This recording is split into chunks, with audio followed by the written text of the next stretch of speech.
Okay, we're going to call the Senate Transportation Committee hearing to order. Welcome, everyone. Today is Wednesday, February 12th. Time is 3:07 p.m. We're in room 1100 of the Minnesota Senate building. A quorum is present.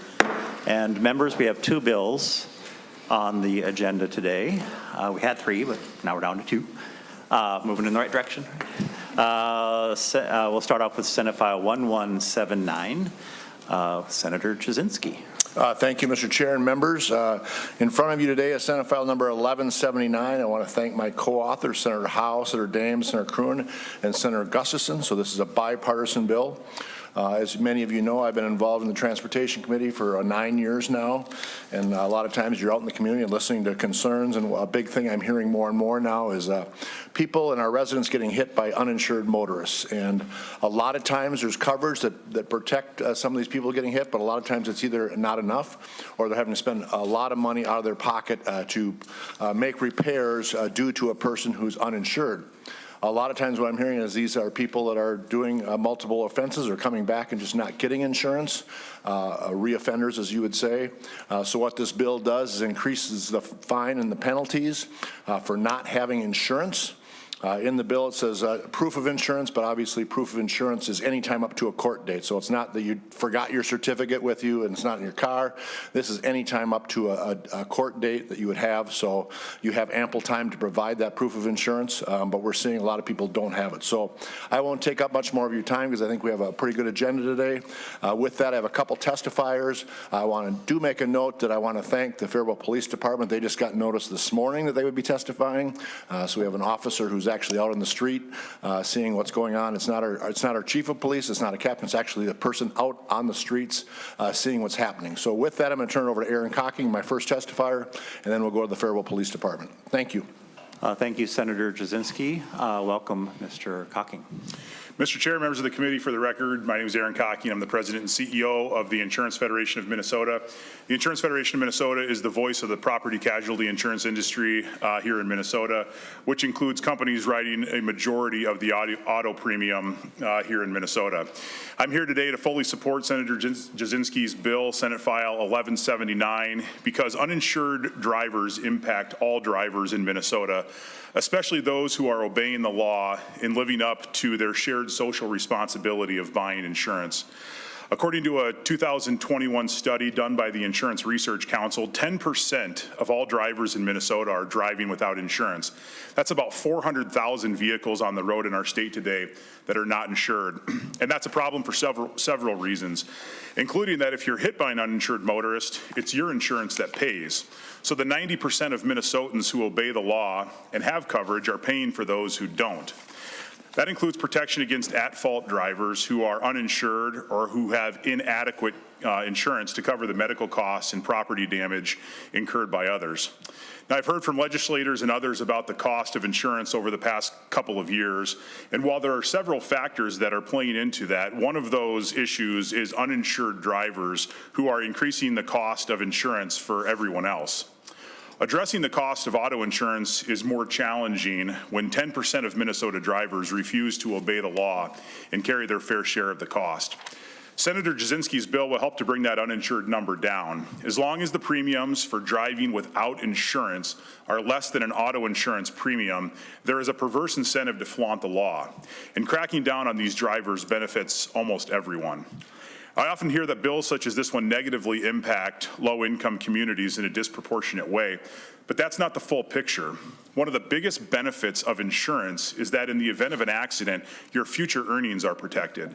Those who have fewer economic resources still have future earning potential, and protecting that is critical.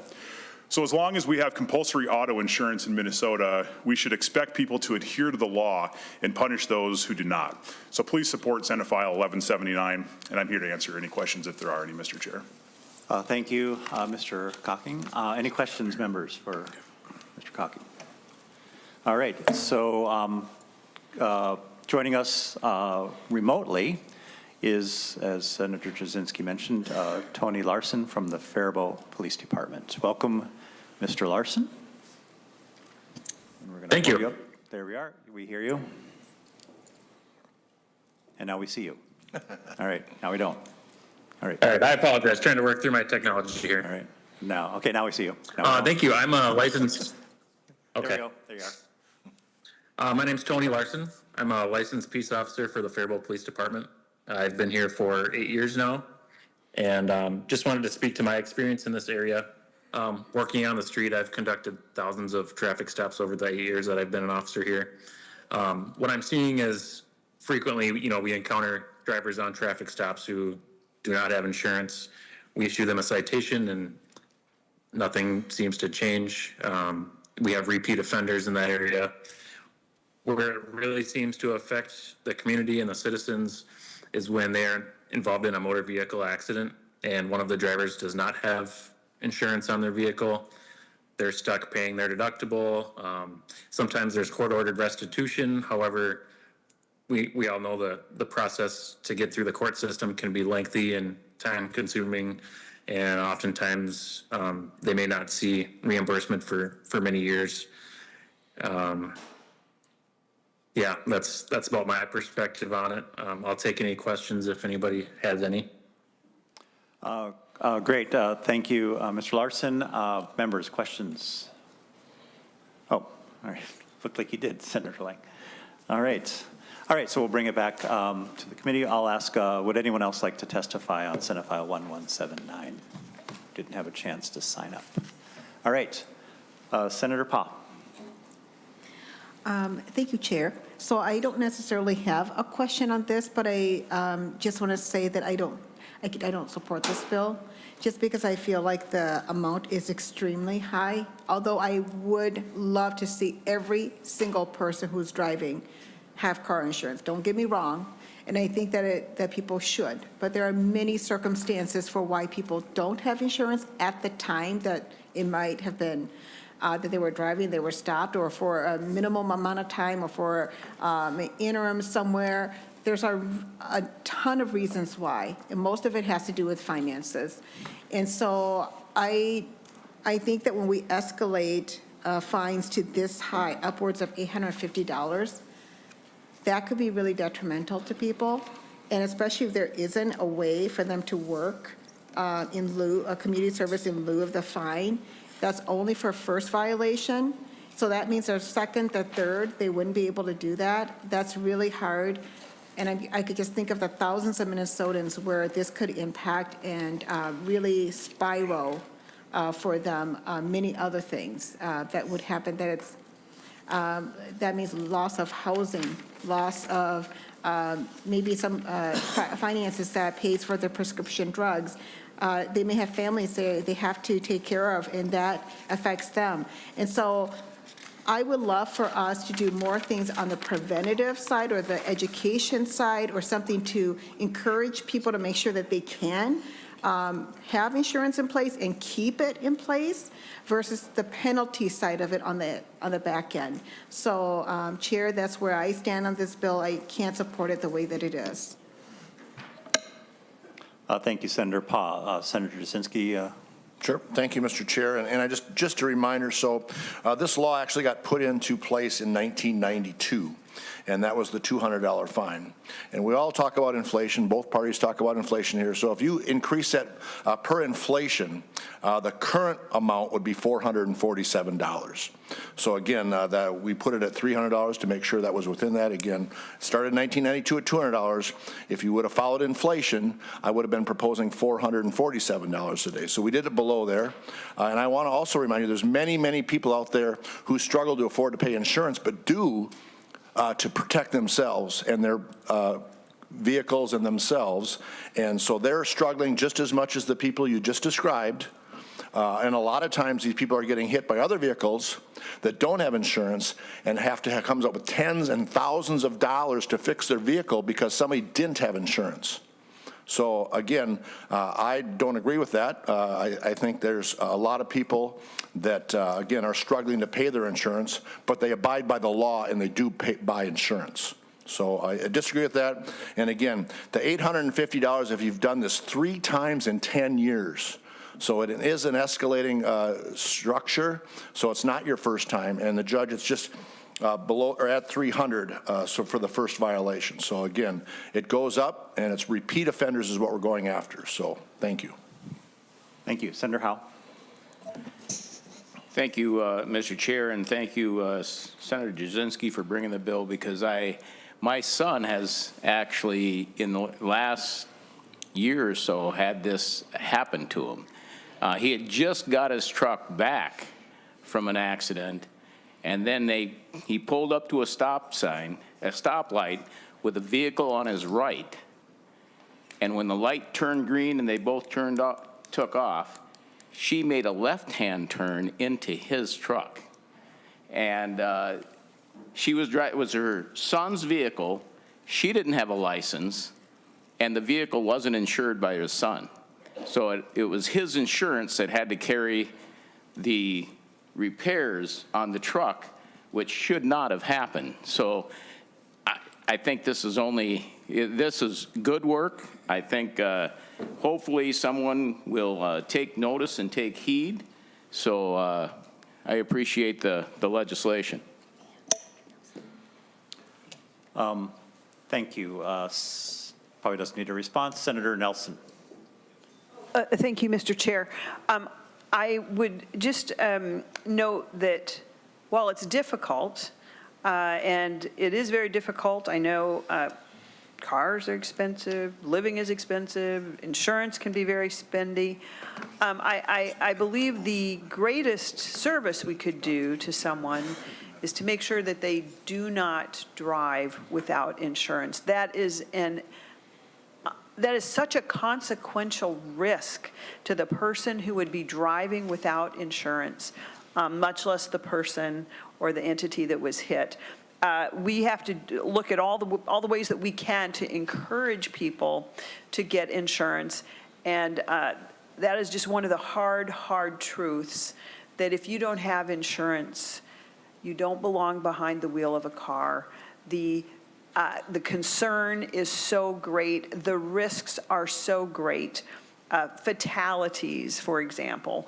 It would be a terrible thing to have Minnesotans driving without insurance, I think. So I'm very hopeful that this bill goes forward. I definitely understand the challenges of costs, and costs have been increasing significantly in so many areas. But that is the role of insurance, is to protect you from the cost that would sink you. And so this is a prime example of that. Thank you. Senator Johnson-Stewart. Thank you, Mr. Chair. I have two questions, and maybe, I'm not sure who might be able to answer this, but I too have been hit by an uninsured motorist. It wasn't criminal or anything, so there wasn't like a police officer who came. But my question relates to Senator Howe's situation. I wonder, is there follow-up? Like, if there isn't a police officer or a police report, did that woman get cited for not having insurance, or the woman that rear-ended me? Do you know either one? That's my question. And then I have a follow-up. Mr. Chair. Looks like Mr. Cocking has a response. Mr. Chair, Senator Johnson-Stewart, I can tell you from personal experience of what happened when I was hit by an uninsured driver, and it was a busy snowstorm. I hit my OnStar button to call State Patrol, rang, nothing. Got down to the Capitol, talked to one of our troopers that works here and said, what do I do in this instance? You know, the State Patrol didn't come out, I'm gonna turn this in. He said, you can call them and they may have follow-up, they may not. It's, I think, kind of a coin flip as far as whether you're gonna get any follow-up from law enforcement. I think that has some degree of kind of the severe, the significance of the damages as well. Okay. Senator Johnson-Stewart. I have another question. It seems to me the greatest deterrent for driving without insurance with your change, Senator Jasinski, because am I to infer it used to just be $200 every single time? Mr. Chair and Senator. Or it currently is, I mean? Correct. Okay.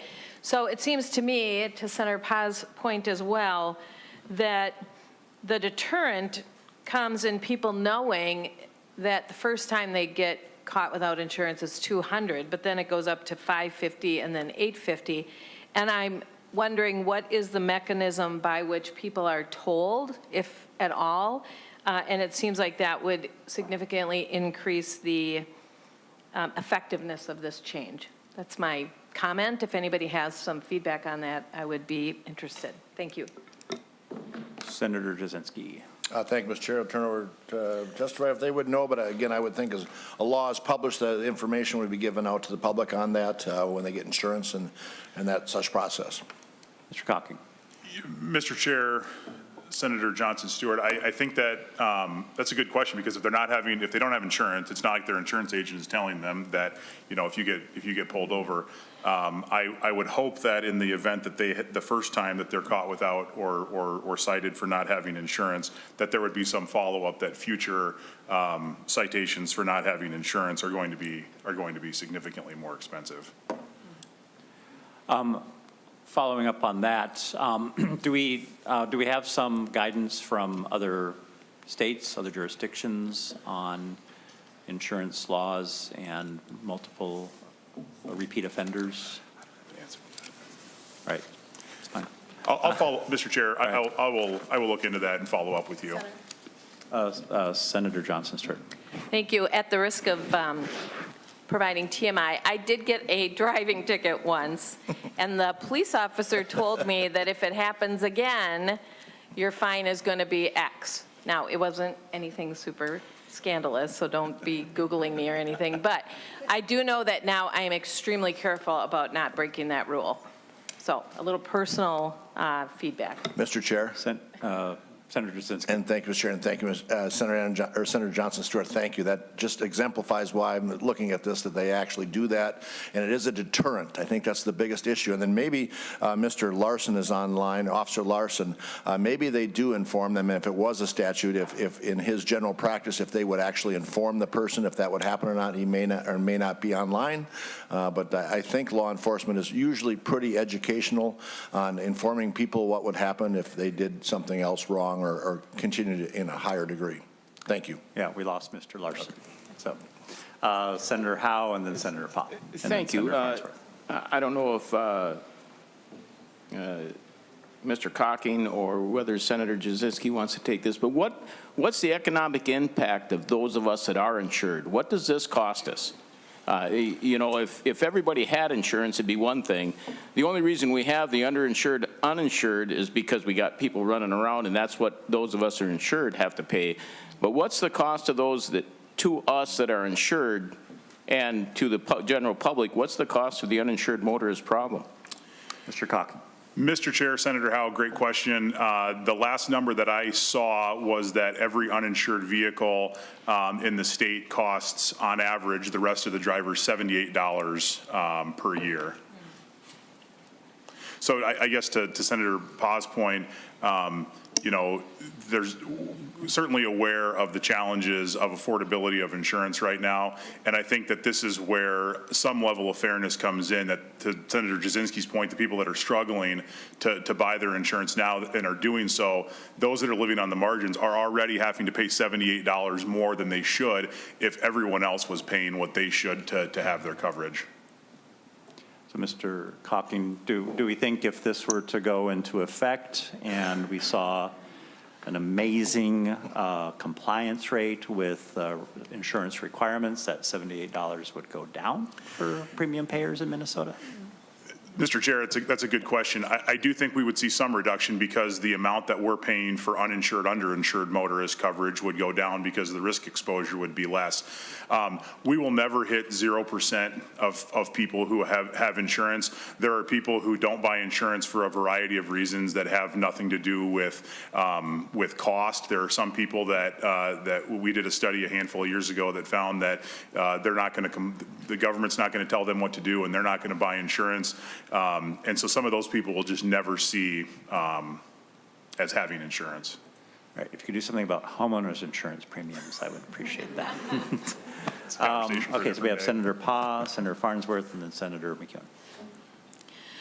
So I just want to, again, emphasize that I'm not saying that people shouldn't get insurance. Of course, we want people to have insurance. But to your point, thank you, Chair, I forgot, is that there are some people that will never have insurance, not because of a cost, but because they just won't. And then I would say a significant amount of these people, it is because of finances. That's why they don't have it, because again, insurance is to protect them just as much as it is to protect someone else. And if they're not protecting themselves, there's a reason why. It's because they can't afford it. And so I look at this very differently than from bad, reckless behavior types of fines, okay? So let's say someone speeds through a red light or don't stop or go over the speed limit. That is a behavior. We can control that. If we are doing that, I'm all for second, third, raising those fines, because you can change that behavior when you know you're not supposed to do that. But when you're talking about insurance, as important as it is, it has to do with things that are outside sometimes people's ability to control, which is that they can't afford their insurance, they can't afford their insurance. And in putting a fine on top of what they can't afford, it's not going to make them comply. Because if they can't afford it, they can't afford it. And so escalating that up to upwards of $850 without the ability to work off that instead of paying the fine does not help people. So again, to the point, let's find ways to get people compliant, and let's not penalize those who already can't afford insurance. And I'm talking about the ones that can't, which is, I truly believe, is the bulk of the people who do not have insurance. The difference between financially can't afford and someone's bad, reckless behavior in fines when we talk about traffic is two very different things to me. Thank you. Thank you, Senator Pah. Would you respond? Mr. Chair. All right, Senator Jasinski. And again, thank you, and thank you, Mr. Chair and Senator Paz. So again, I think looking at it, a lot of people then just gamble. If you don't increase the fine, so if I'm going to pay a $200 fine for this, and I can take the chances of that versus paying, I think an average car is probably around $600 every 6 months. I don't know, maybe less. I don't know. I have a couple vehicles on mine and a few other things, but I think I pay about $600 every 6 months for insurance.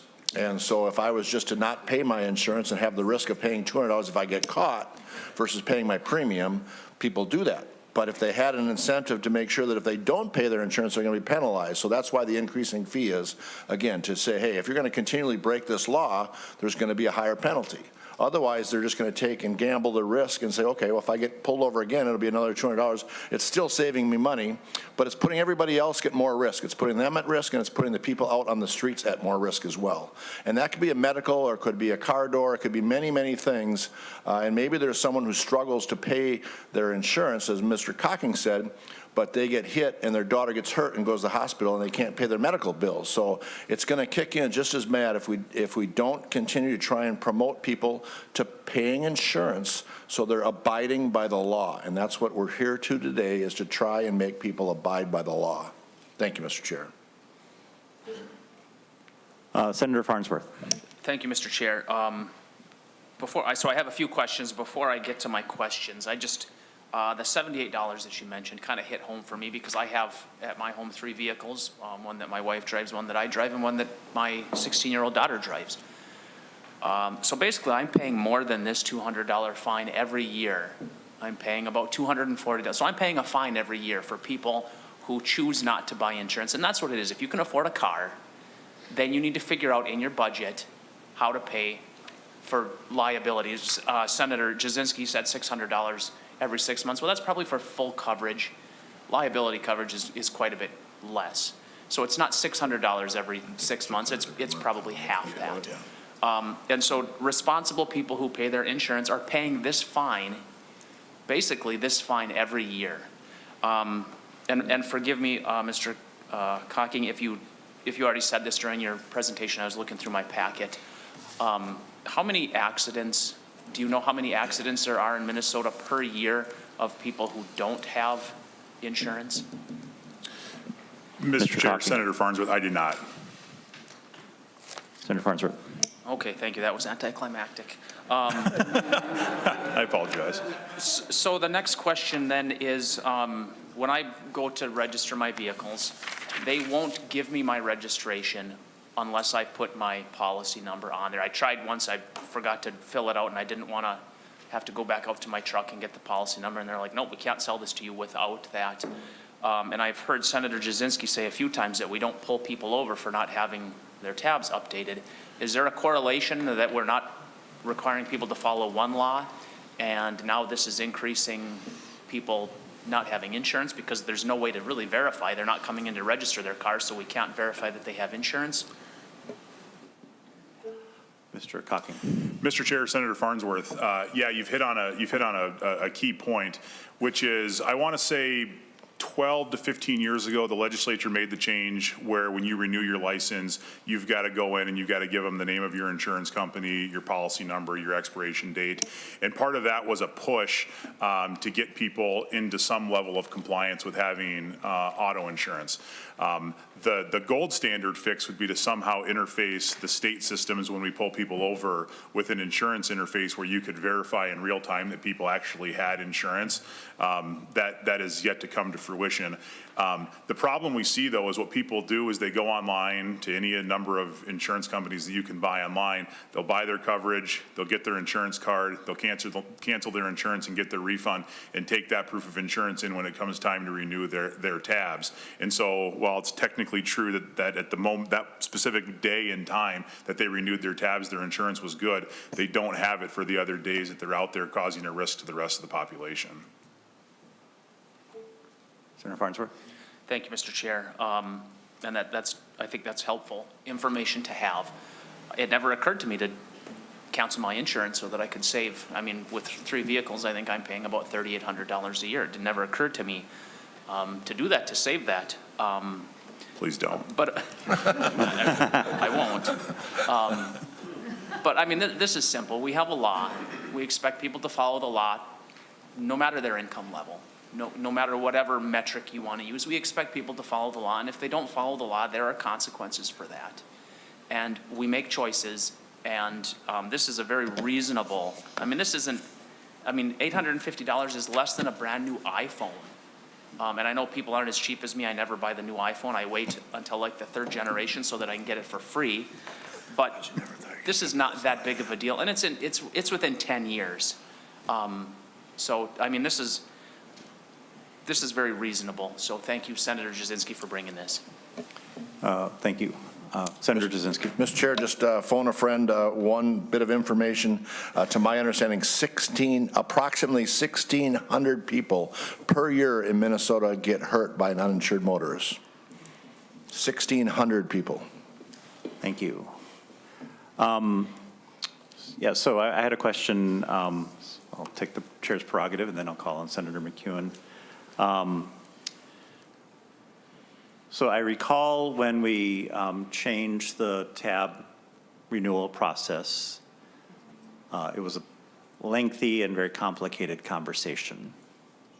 I don't remember all the details. I think what we had hoped to accomplish was that real-time validation. I think where we ended up was we went from the simple attestation, checking a box, to actually having to write down the name of the insurance company and the policy number, which is like a half a step above attestation, but there's no validation. Is there a logistical or technological constraint in validating, verifying the existence of that insurance policy at that point of transaction? Mr. Chair, you're taxing my memory somewhat, but I seem to recall that when we had this conversation a number of years ago, the issue was the state's technological capabilities of being able to interface with insurers, and the cost of bringing that up to some level that would be possible to do an interface with was significantly more than I think the state had wanted to spend. And I think that's why we ended up at the point we did with this insurer policy and expiration date, as opposed to kind of a real-time interface that law enforcement could use when they pull somebody over to see if in real time their insurance policy was in force. So that was in the days of the bad old decrepit system, and then we were going to go to MNLARS, and that was turned out not to be so great. So now we're in the MnDrive era. Have we renewed that conversation with the new whiz-bang, off-the-shelf, flexible MnDrive system? Mr. Chair, your memory's spot on. I forgot about those other days, Minlars and such, but fond times. No, to the best of my knowledge, there have not been renewed conversations about that. That is certainly something that we would be supportive of talking about, to get to the point where we're cracking down on the people who are buying, renewing, and then canceling. Is anyone here from Driver and Vehicle Services who could come forward? No one's leaping. Jim Hurst is hiding. I won't call on him and put him on the spot. We'll hear about how much it's going to cost and how much higher fees we should pay DRs if we do that. I'm just kidding. So, okay. So, all right. Well, Senator Jasinski, maybe we could continue this conversation, because that would be the gold standard if we could validate. I mean, it wouldn't stop the behavior, Mr. Cocking, that you just described, where someone would get their insurance, renew their tabs, cancel their insurance. That's very bold, I think. But it would kind of be the gold standard. You can't get your tab if you don't actually have an insurance policy in hand. Senator Jasinski. Mr. Chair, I might have a bill coming up that addresses that, but I believe, again, and I don't want to promote this, but I believe, and DPS could correct me, but you go in to get your tabs, you can write down 1, 2, 3, 4, 5, 6, State Farm, write it on the thing, sign your name, and there's no verification of that. It is not verified. And again, I don't promote that by any means, but to my understanding, there's no correlation that actually checks that. And again, I think if we had a bill that did that, it would be wonderful, because again, that's just going to protect every citizen out there. Great. Thanks. All right. So I have Senator McCune, then Senator Carlson, then Senator Nelson. Senator McCune. Thank you very much, Mr. Chair. I was just, I started thinking as I came in, and I was a little late, I apologize for that, but that this legislation was initially enacted in 1992. And so that the intent is to sort of say, okay, well, this is the law that we had in 1992. We want to update the amounts and sort of also provide for increased penalties for repeat violations to try to provide an incentive to curb people not purchasing insurance or purposefully sort of trying to get out of it. One of the things that I just want to note for the committee's consideration is just how much wealth inequality has increased since the 90s in Minnesota. So while we have had, because of inflation, because of just the changing economics over time, it might on its face seem like it makes sense to increase the penalties to just keep up with where we're at. For many, many Minnesotans, the economy has actually gotten worse over time. A study just came out showing that the top 1% of Minnesotans own about 1/3 of the wealth in our state, and that's exacerbated. You know, so we hear a lot of rhetoric about Minnesota being this crazy progressive state where we have progressive taxation, but the bar is very, very, very low. And so I just think that, you know, as I'm hearing the conversation about insurance and this is the law, this just makes sense, the idea that if you have enough money to buy a car, then that you also have to have enough money to buy insurance, that all sounds very logical in the abstract, but when you're a person who is struggling paycheck to paycheck to pay just your basic bills of survival, you may have just acquired a car from a family member or a very used car that you just scraped up the money to get, and you need that car, not to joyride around, but to get to work, to bring your kids to daycare, to do all the things of our daily life, because for decades we have not properly invested in any other meaningful type of transportation. In most places in this state, there are places you can live in the cities probably without a car and you can make do, but most places in Minnesota you can't. I don't think there are very many people in Duluth. We have an excellent DTA system, Duluth Transit Authority in Duluth, but I've tried to use that exclusively when I was working downtown, and it's very, very difficult to get around and to go do your shopping. I mean, my kids were older when I was trying to do it, to pick up your kids. I mean, just very, very difficult. So we've created a society where it truly is essential in your life to function. You're strapped to a car. You need a car. We've created that. So you have to have a car, then you have to have thousands of dollars every year to go toward maintaining that car. You need to pay for oil changes. When things break down, you need to get them fixed. You need to pay for all of those. So you'd fix your taillight, fix all those things that you need with a car. They're very expensive. People are scraping up money to just fill their tank. So I get that we have certain actors, I'm sure we always do, who are sort of trying to game it out. But I think most of the people that are doing this, that this is happening to, are literally in situations where they are making decisions about basic costs in their lives. And is it right that they're like repeatedly driving without the insurance that they should have? Well, no, but do they have a meaningful choice not to do that? So I'm really with Senator Paugh on this, that I think this is a much larger systemic issue that we're dealing with, that we all need to take responsibility for, and not simply point the finger at the bad actor and say, oh, this is you made a choice, you keep making these bad choices. Well, maybe actually in their life, that's a very good rational choice that they just made.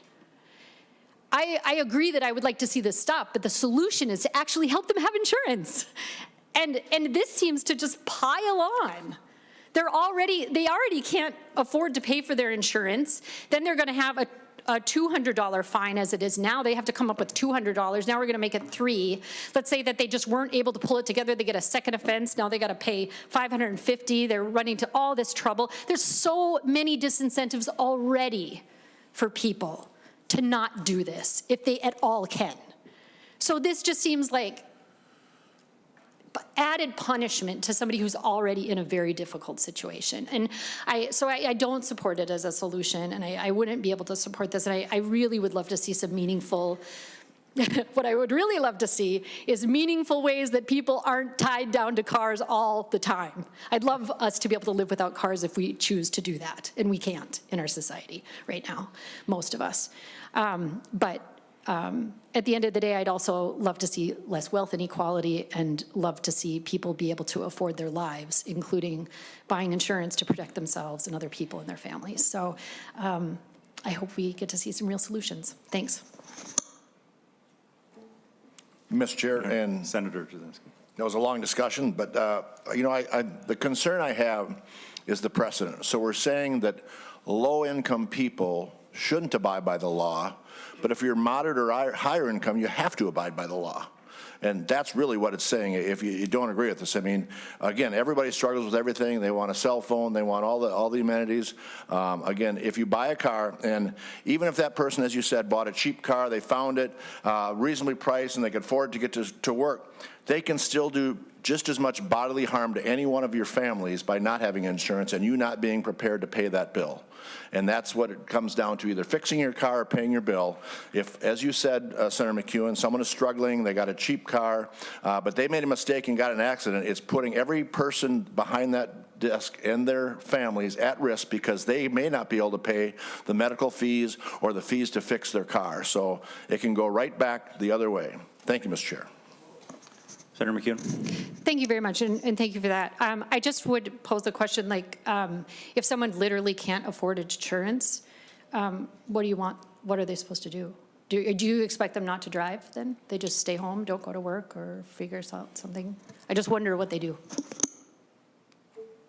Thank you, Mr. Chair. And Senator McEwen, I think we all need to prioritize what we're spending our money on. And if you buy a car and you're driving on our public roads, you have to have insurance, which is the law. All right, Senator Carlson. Thank you, Mr. Chair. I look at this just a little bit differently.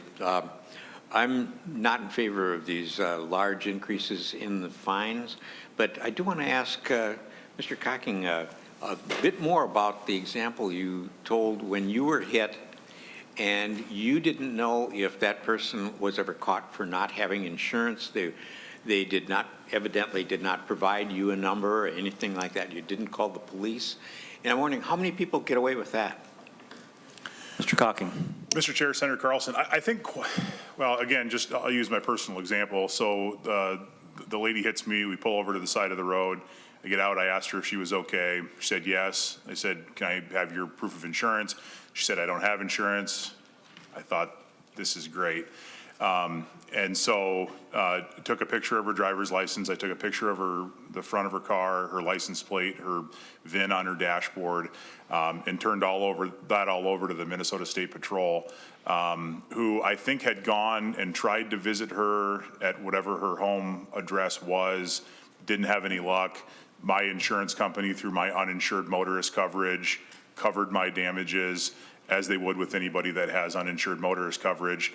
But that then hits my insurance because it's paid out as a result. So now I am paying as a result of someone else's actions. Senator Carlson. Yeah, so thank you, Mr. Chair. You're not sure if she was ever charged with not carrying insurance? She was not charged. She was not. Mr. Coffey, Sorry, Mr. Chair. Senator Carlson, she was not charged. So I guess that leads me to believe that the next time she has a similar kind of crash, that would be her first time of not being charged for not having insurance. Senator And the Carlson. next time could be the same situation. Remember to go through the chair, please. Thank you. Yeah, Mr. Chair. Address the testifier through the chair. Thank you. Mr. Cock. Mr. Chair, Senator Carlson, I think that's a very likely situation and probably something that happens every day. If you're an offender bender and somebody doesn't have insurance, do you know to call State Patrol? Or on the day that I was hit, that was a busy snowstorm, State Patrol was super busy, and you don't follow up. And so your first instance may be your second or your third or your fifth, where you've caused some semblance of damage that you're not being cited for and not paying that penalty. And Mr. Chair, that's a concern of mine, and it's also a concern that if the person does get charged and does get something on their record and then does repeat it, and they get to that point where they're facing, $850 if they get caught again, what's the likelihood that they're going to do a hit and run? Mr. Shocking. Mr. Chair, Senator Carlson, I think you're asking for my speculation. I think that's possible. I think that people, when they're facing these types of situations, may do all sorts of things that we generally would not want to see from our drivers. But when faced with an $850 fine, you can see that. But I don't think that should dissuade us from, we've made the public policy decision as a state that people are supposed to have auto insurance. We collectively agree that there's a value to that, to all of the residents of the state. I think trying to find a way to make sure that everyone is living up to that same expectation is only fair. And Mr. Chair, Senator Carlson. I really want to have everybody have insurance, and I can't really fight with some kind of penalty that we can put onto them. And however, I don't want to see the collateral damage of having more hit and runs just because the penalty is so great that they step on the gas as soon. If the police are not called, or if someone wasn't savvy enough to make sure they got the VIN number, license plate, and driver's license photograph, that now they can run, and they could be back to the the second offense there, and nobody even knows it. So I'm concerned that we might be encouraging more hit and runs. And what I want to do is I want to encourage more insurance. And I guess that kind of relates to one of the items in the bill, Senator Jasinski, is that there's no ability for a person to work off through community service something, the penalty that the judge gives them. I want to make darn sure that their behavior gets on the record and they have a way to take care of that behavior or the penalty, and it sticks with them. So, thank you. Mr. Chair. Senator Jasinski. In the bill, and thank you, Mr. Chair and Senator Carlson, for a first-time violation, you are allowed to work that off. You can do community service, but again, if you're going to continue to break the law, that does go away. And then just following up, so currently approximately 650 deaths currently from uninsured motorists in the United States. Senator Howe, we have people on the list. Is that to this point? I see you. Okay, Senator Howe. You know, Mr. Chair, thank you. I find it odd that I just came from Judiciary, where we're talking about a Senator Gustafson bill that is going to increase to felonies offenses. We're going to increase the felony offenses and loss of increased fees, loss of licenses for years on end, and prison time for fleeing a peace officer. But yet we're talking about, yeah, these fees are going to be astronomical for driving without a license. I'm going, it's just it's irony that I'm in one committee talking about increasing fees and everybody's talking about doing it, and over here in the Transportation Committee, an hour later, we're talking about having issues with raising the penalties. It's kind of unique and Because we have the Big Ten ironic. party, Senator Howe. Lots of diversity of opinion in our party. All right. Mr. Chair, just Senator one also note that many states have a $500 minimum for this thing, or for this item, and many states actually, there's actually one state has a $1,500 fine for not having proof of insurance. So this amount at $300 is very reasonable compared to other states. Great, thank you. All right, I have Senator Nelson, Senator thank you. Lang, then Senator Pop. Thank you, Mr. Chair. Well, I appreciate the thoughtful discussion that we've had on this issue. And I do want to just, I think, maybe ground us into something that I don't know that we've talked about yet. But let's talk about insurance a second. What is insurance and why do we have it? Insurance is to transfer the risk that you cannot afford to bear, the risk that would sink you that you can't afford to bear, transfer that to the insurance company. So that's what insurance is. And just to note, in Minnesota, of course, that we are required to have insurance, and it carries illegal. If we do not have auto insurance, it's already illegal. It carries significant legal penalties, financial penalties, and especially if you're at fault in an accident. And in my mind, that's the thing that is such a great risk that one could not afford to bear. But just to tell you some of those things that are already in law, so operating a motor vehicle without insurance is already classified as a misdemeanor already. Penalties for first offenses can already include fines up to $200 or $1,000 or 90 days in jail, and subsequent fines within 10 years, those fines can increase to $3,000, and then the jail term can be extended up to a year. And then we talk about the license and registration, and upon conviction, of course, the license can be revoked, the vehicle registration can be revoked for 12 months. Then you have to get that SR-22, that high-risk, very, very expensive insurance. And then the vehicle can be impounded. But those things, I think, are minor compared to the financial consequences if one were driving without insurance. An uninsured driver who's at fault is personally responsible for all damages resulting from the accident. Of course, that includes property damages, medical damages, and other costs incurred by the other party.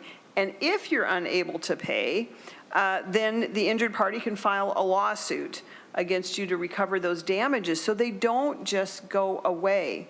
And the piece that I actually didn't know was that you don't even have access to that PIP, that personal injury protection insurance. So if you're driving around without insurance, you don't get the personal injury protection from the driver that did. You have no coverage. And so I would just say that, kind of to my point about, I think, making sure that Minnesotans know, we talked about educating drivers to know about the increased penalties for driving without insurance. I would say those penalties are minor compared to the risk that one would be taking on. Can you imagine the risk of an uninsured driver and a fatality that was caused by that uninsured driver who was at fault? These are risks that people cannot overcome, and I just don't think we can overstate the importance of having insurance. If you're going to get behind the wheel of a car, make sure that that risk that you cannot bear is covered by insurance. So I realize there's challenges with that, but I think the risks are just too great and so I appreciate the bill and anything that we can do to try and help Minnesotans, even if it's just in the short term, thinking about, oh my goodness, I can't get a fine or a second fine because it costs me more. The reality, that's little compared to the risk that's being undertaken. But I think your bill is a step in the right direction to help maybe provide that education. Thank you. Senator Lang. Thank you, Mr. Chair. And as I've been sitting here, I've kind of been thinking about the incentive. What is the incentive for us to provide to constituents throughout the state to get insurance? And I think the bill is a good bill. Increasing the penalty is probably something that we should be doing as far as the dollar value not meaning as much now as it once did. But I wonder in the time frame, you know, if you get pulled over for equipment violation, and I'm by no means equivocating this with equipment violations, but you have a time frame to get those equipment fixed. I know so because I had to take some tint off some windows one time.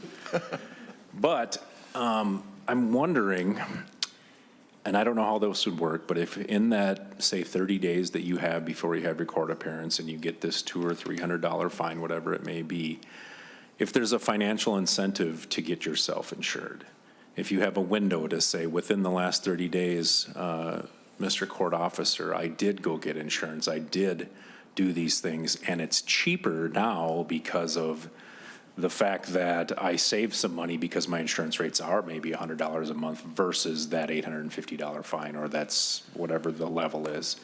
I'm wondering if we maybe open it up to a bigger conversation as far as what that looks like, the limitations that probably we will be within, because it is not an equipment violation, it is a safety aspect. It's a safety of other motorists aspect. So I wonder if there's what the Insurance Federation maybe would think about that. Senator Jasinski or Mr. Cocking? Mr. Chair, Breakthrough idea here from Senator Lang. Mr. Chair, I'll turn it over to Mr. Cocking.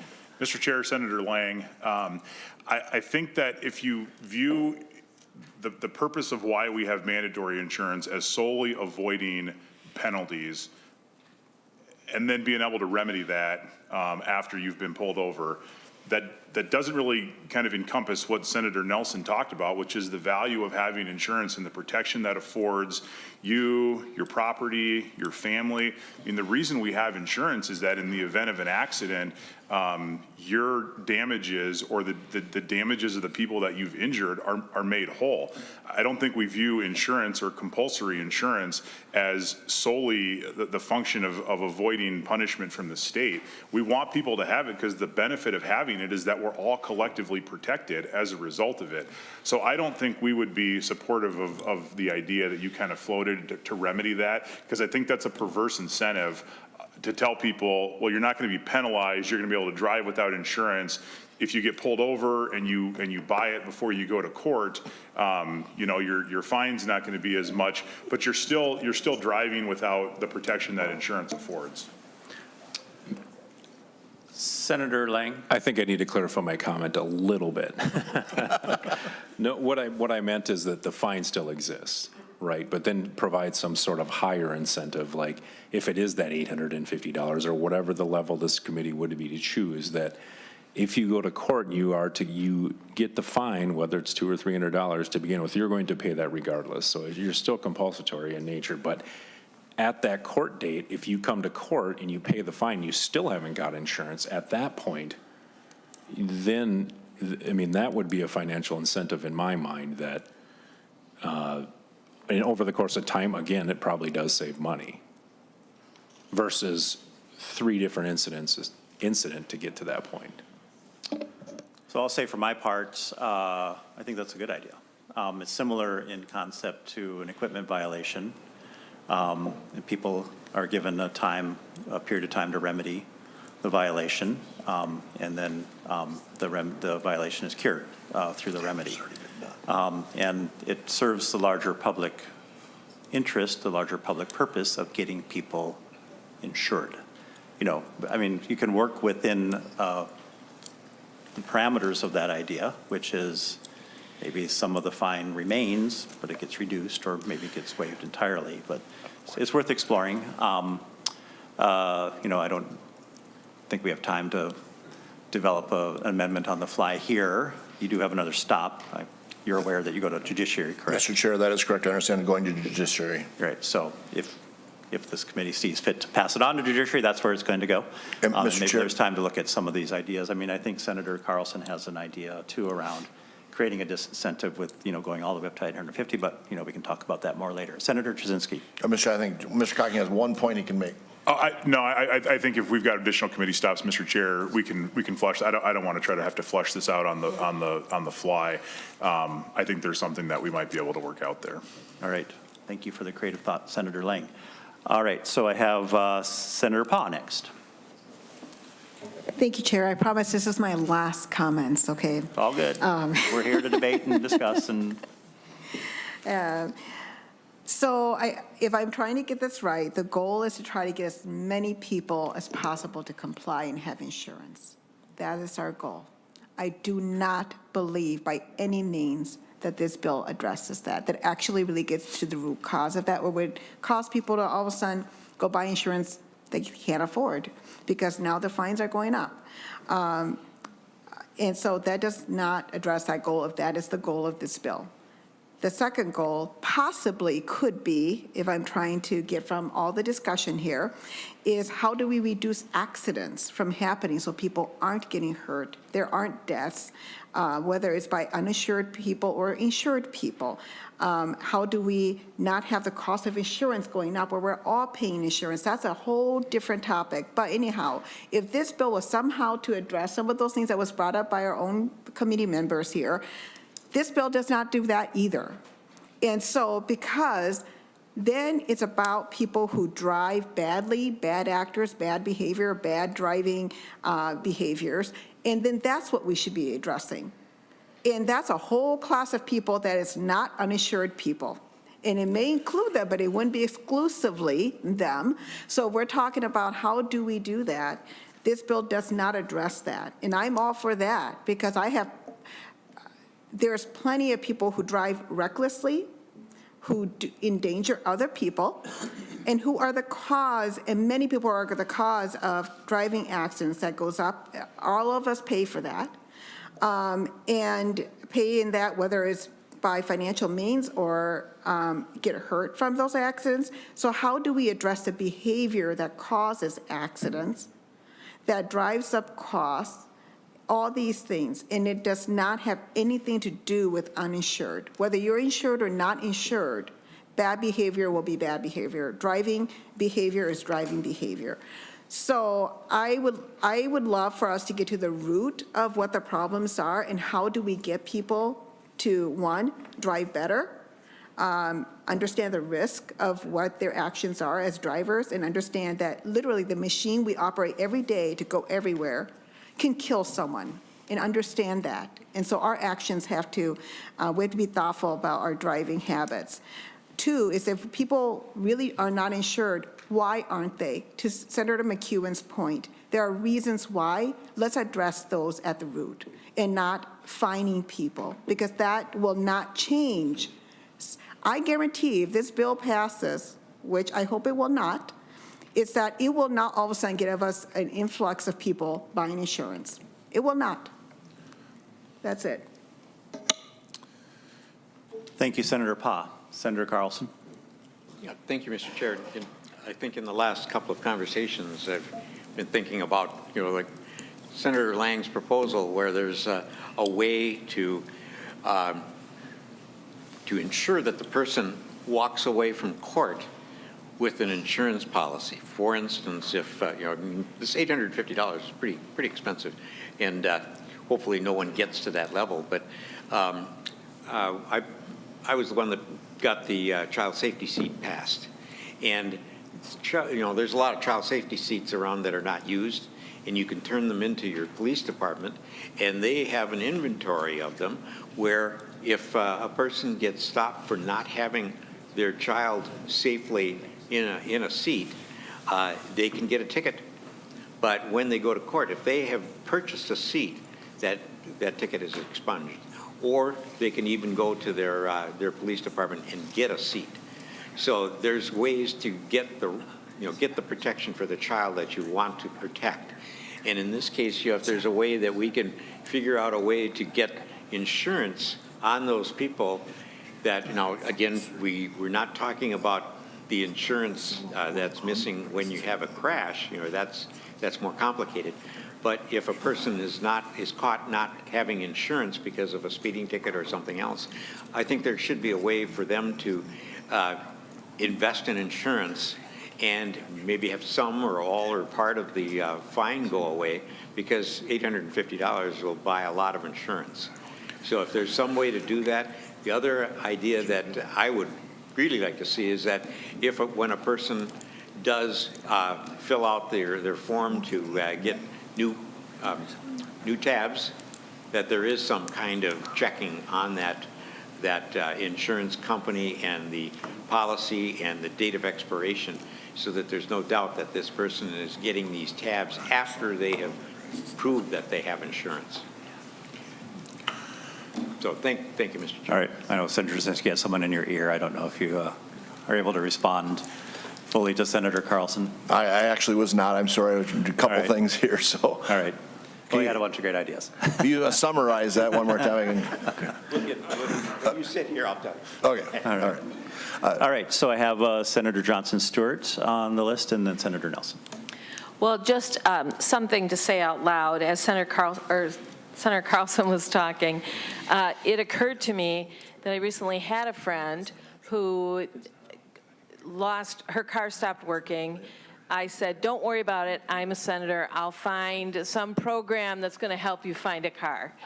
And how arrogant of me to think that I could actually do that. In Minnesota, there was no place that I could help my friend, we'll just call her Mary, that's not her name, find a car. I ended up, I mean, I can't even tell you how hard this was. My husband and I bought a car, loaned it to her, she's still using it, we're paying the insurance. After a while, she was able to get a loan through IOCP, Interfaith Outreach, which is a private nonprofit.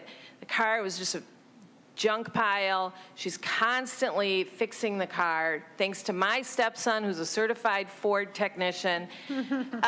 Most people do not have a senator friend who thinks they can solve the world by helping her with this stupid car issue. You know what? I'm going to ask her if she has insurance. And I'm guessing that she probably doesn't. But what I was thinking about, as all this was happening, I was actually running for Senate, and I was thinking, I'm going to fix this. Because to Senator McEwen's point, my friend wants to work. She lives in Plymouth. She cannot get to work from the subsidized housing that she has to rent because she can't afford anywhere else. She can't get to work and work the job she does at Lund's, by the way, as a bagger, without a car. But the whole point of my turning on my mic was to Senator Carlson's comment, and I wonder if there is a way that we can create a program that helps people buy insurance. Like, why aren't we doing this? It would save us. It's like health insurance, too. We all know that there's a ridiculous commoditizing of health insurance. Why aren't we enabling people to get car insurance? It's costing, I've got 5 cars in my house, so it's costing me $1,000 just to pay for uninsured people, plus a bunch more, I'm sure. But I'm just going to put this up on my whiteboard. We got to figure this out, because if we want people to work, they can't find their little angel and her stepson to fix their car, right? I mean, we've got to take this on as a community. We can't say one thing and then not equip people. And whether it's buying a car, getting their car fixed, getting her brakes done, or getting insurance, I think we have a responsibility. If we're going to say people need to work, we need to help them do that. So I'm going to work on that. Anybody who wants to help me, please join in. Thank you. Senator Nelson. Well, thank you, Mr. Chair. It's nice to be in a committee where we discuss not just what's in front of us, but how things could be better or possible solutions. And I would just mention two things. Well, one, to Senator Johnson, sounds like she's talking about the reinsurance model for auto insurance, much like we have with health insurance, that reinsurance model keeping our premiums down. But seriously, to the ideas about making sure that if someone is pulled over and when they go to court, they come out with an auto policy, these are discussions that are going to continue going forward, but I think we have to remember that those auto policies are typically 6-month policies. So we have to realize that. There's got to be some continuous, I guess, monitoring of that insurance. I'm not sure how that would work. And the other thing is, I forget what the amount of time is in when premiums are not paid on a monthly, they're usually monthly basis, at what point that insurance becomes non-effective. So it might not even be a full 6 months. So I'm just saying that's something to consider, that just walking out of court saying, well, we've solved this problem now because I have a auto insurance policy, that could be very short-lived, even shorter-lived solution than 6 months. So just something to consider. Thank you. Senator Herr. Oh, thank you. And I support Senator Powell's comments. She's very thorough from my point of view, and also Senator McCune. And this may be a question or maybe just be comments. I may be right to say this part that, in the premium itself, it ranges from zip code to zip code in our state, right? And so the higher premium will happen to be in a low-income area. So if we want to talk about fairness and equality, we should look at that as well. Sounds like a good subject for the Commerce Committee. Well, that's where they do the work on insurance premiums and fairness and that sort of thing. But no, and we can talk about it here, but in terms of fixing it, that's where they would fix it. All right, I've come to the end of my speakers list. Senator Jasinski. Thank you, Mr. Chair, and I apologize. I didn't bring the bill here today to solve the world hunger crisis, and there's lots of things that have been brought up, and I can't do that in this bill. This bill was addressed to protect the people that are driving on our roads against people who do not have insurance. Just a reminder that we had a bill, Senator Housley's bill, about going through a stop arm violation with a school bus, and that was a $500 fine, and every single person here voted for it and said that was not enough. And now we're here with a bill to try and protect the people that are, and this could be an instance, that child that could get hit by an uninsured motorist, and the person's parents are not covered because it was hit by an uninsured motorist. This does protect the people in Minnesota. And so again, I agree with it. I understand there's some frustration here, but again, I can't solve the world hunger crisis here with this bill. This bill is addressed to address the issues that have been brought to by my constituents who have been hurt by people on the road without insurance, so that was the intent. Again, I think a deterrence helps people get that insurance because they have to do that. Again, this bill is at $300, step up. Many states have $500 minimums and up to $1,500 minimums. So this is really a very reasonable bill that steps it up. Started in 1992 with inflation to be $447. I went below that for a reason, because I didn't want to tie it just to inflation. But I understand there's some concerns here. So, Mr. Chair, I'll leave it up to you as the chair to desire what you would like to do with this bill.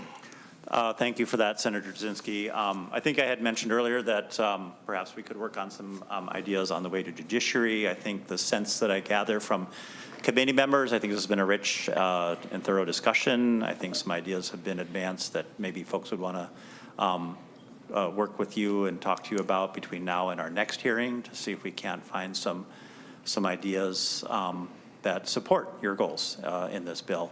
There are some other ideas that maybe we can't pick up in this bill, but are worthwhile ideas that I would hope folks would work on with our trustee council here and bring forward initiatives that we could take a look at, because I think those are extremely important subjects that we should grapple with and try to address here in this committee. So I look forward to those discussions as well. So with that, with your forbearance, if we could lay Senate File 1179 on the table to take up at a future hearing, which will be soon.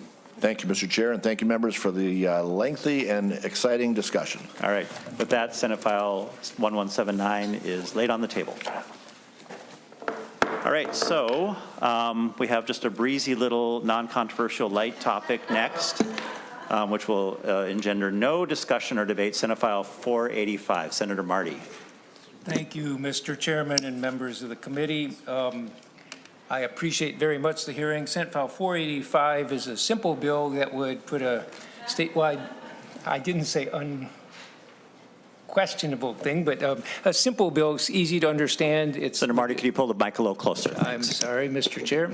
It's a simple bill that would create a statewide moratorium on billboards, outdoor advertising. And I think the reason I would push the bill is because of the fact that when you look at all the marketing Minnesota does for tourism, you look at the TV commercials we provide, the online stuff to promote our state for tourism for other states, beautiful pictures. None of them have any billboards in them. When we advertised the beautiful skyline of downtown Twin Cities and the North Woods, you don't find any billboards. Somebody flies into our state because they're tempted by our advertising, and they come in and they get off the airplane at MSP and they can see the skyline between the billboards. You never see the billboard photos in their photoshopped out of beautiful views, but they have it that way. They go up to the North Woods, take 371 North, or take 35. You see billboard, billboard, billboard, billboard. And I realize the tourism industry does advertise on this. You don't have a choice. If your competitors are advertising a certain way, you're going to do so as well. But billboards do definitely detract from it's truth in advertising. I've never seen a state that advertises its billboards. There are only 4 states that don't have billboards. They're all tourism states. They are Vermont, Maine, Alaska, and Hawaii. I dug out the thing on how Alaska's came into being. It was by a statewide referendum in 1998. They're not the same voters as Minnesota voters, but they're probably a little more conservative than ours, but it passed with a 72+% saying they should ban billboards forever. Well, this isn't banning them. It's just simply saying, don't we have enough billboards? And I think the reality is most people think we do have enough. And it's not only the beauty, the beautification and so on, it's also, though certainly the aesthetics matter, it's also a matter of safety. And one issue particularly, this committee has already addressed some of that with the electronic billboards. You can't have videos, you have a certain number of flashing times, you have to keep the image up for a while. But there is the safety concern. And this committee, I would say one other one, and that's the financial one. I have an article, I don't know if I sent it in for your packets or not, but Finance and Commerce from February 2014, 11 years ago, MnDOT paid out of highway funds $4.3 million to remove a digital billboard.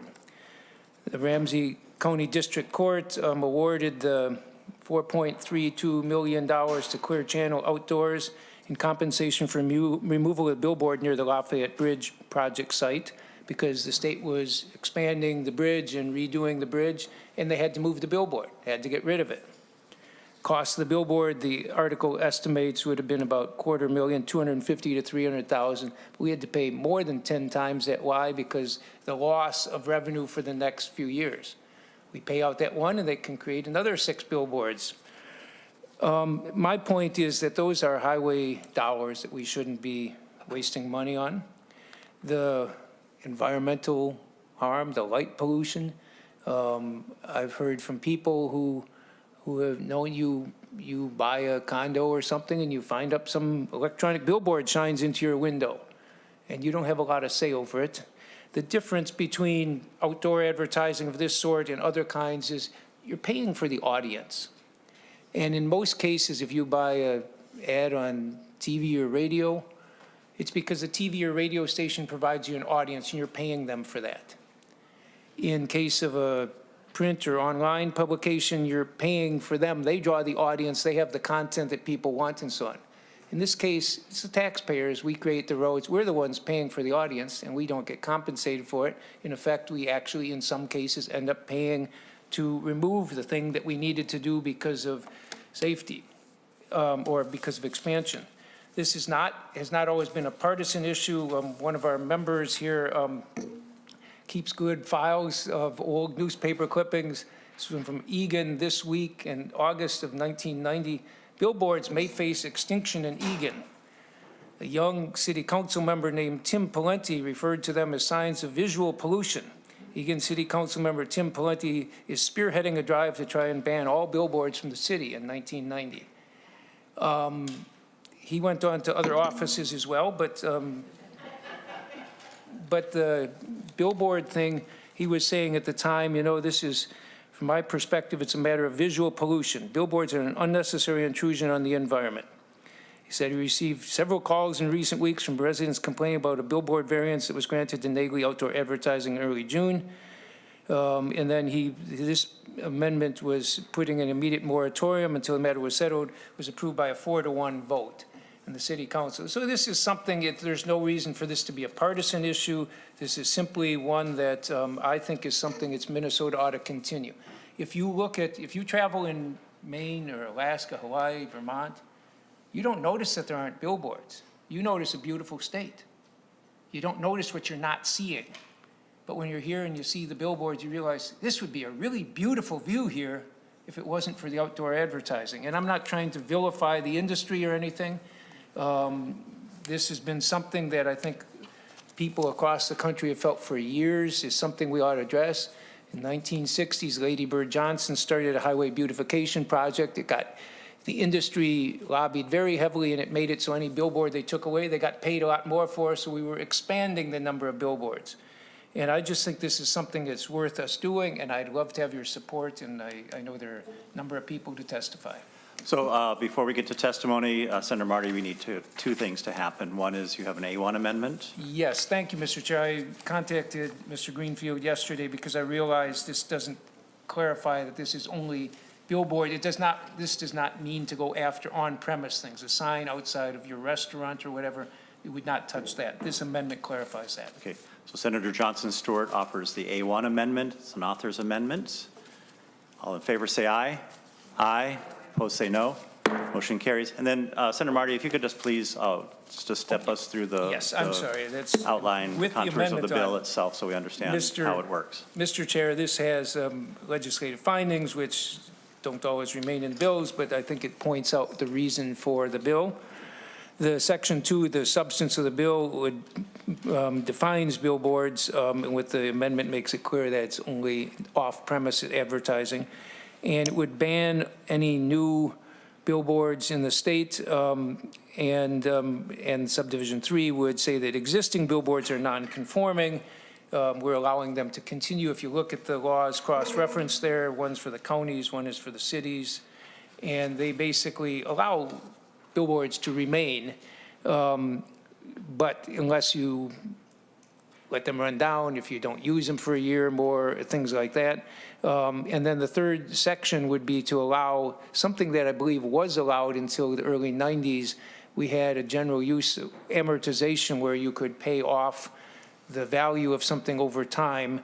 So if something was non-conforming, you could buy it out by letting them continue to keep the non-conforming use for several years to make the money. Again, you can see how much money they make when this Finance and Commerce article, which may not be in your packets, but it basically, they said the purpose of the cost of is that the billboard companies can request lost revenues 4 to 5 years out, which took the $350,000 cost of billboard and brought it to $4.3 million. So presumably, the fact that they're making good money on this, if a community wanted to eliminate billboards, which this bill does not do, but if they wanted to do so, they would be able to, over time, phase them out. So just a quick point of clarification. I don't want to get into questions right now on the bill. We'll get to questions in a moment right after testimony. But the way the amortization works, Senator Marty, is that the jurisdiction that opts to use the amortization process would have to use public resources to buy them out. To buy them out. Okay, thank you. that And wasn't clear. Mr. Chair, I believe, though I haven't been able to find, I asked Mr. Greenfield to help, and he found some of the history of it, but I believe it was, there was somewhere in law before then that said that you could amortize, you could not amortize except for certain things, including billboards. Mr. Greenfield has some more information for us. Mr. Chair, members, and Senator Marty, in doing the research on amortization, I was able to find a Minnesota Supreme Court case from 1968 that discussed a municipal ordinance that set a 3-year schedule by which the use would then become effective, and that would essentially create the amortization cycle. And while the Minnesota Supreme Court didn't explicitly weigh in on whether there would be a takings that would require compensation under an amortization scheme, the theory is that by permitting the use to continue as a non-conforming use, that provides the existing structure and a monopoly that provides that opportunity to earn until the ordinance becomes effective, and that monopoly of opportunity constitutes enough compensation for, at least on the face, for an amortization, ordinance on a municipal level to survive a constitutional question. Now, of course, there's different facts in play with this potential legislation, but just thought that would be important to highlight that amortization may not necessarily involve takings, but for all intents and purposes, it usually would include public funds through eminent domain or some form of takings proceedings. Thank you. All right, let's go to testifiers. And so with that, we have joining us remotely, Mark Falzone from Scenic America. And then we'll invite Jeannie Wagum and John Manillo to the table, so they'll be queued up and ready to go. All right, Mr. Falzone, welcome. Thank you, Mr. Chairman, and members of the committee. I want to thank everybody for the opportunity to speak today. My name is Mark Falzone. I'm the president of Scenic America, the only national charitable nonprofit organization dedicated solely to preserving and enhancing the scenic beauty of our country. Our mission is simple. We believe that everyone has the right to live, work, and play in beautiful places. I'm honored to join you today to express Scenic America's strong support for Senate Bill 485. And I want to praise Senator Marty's leadership, which would establish a statewide moratorium on new billboards, declare existing billboards as nonconforming, and allow for their phased removal through amortization.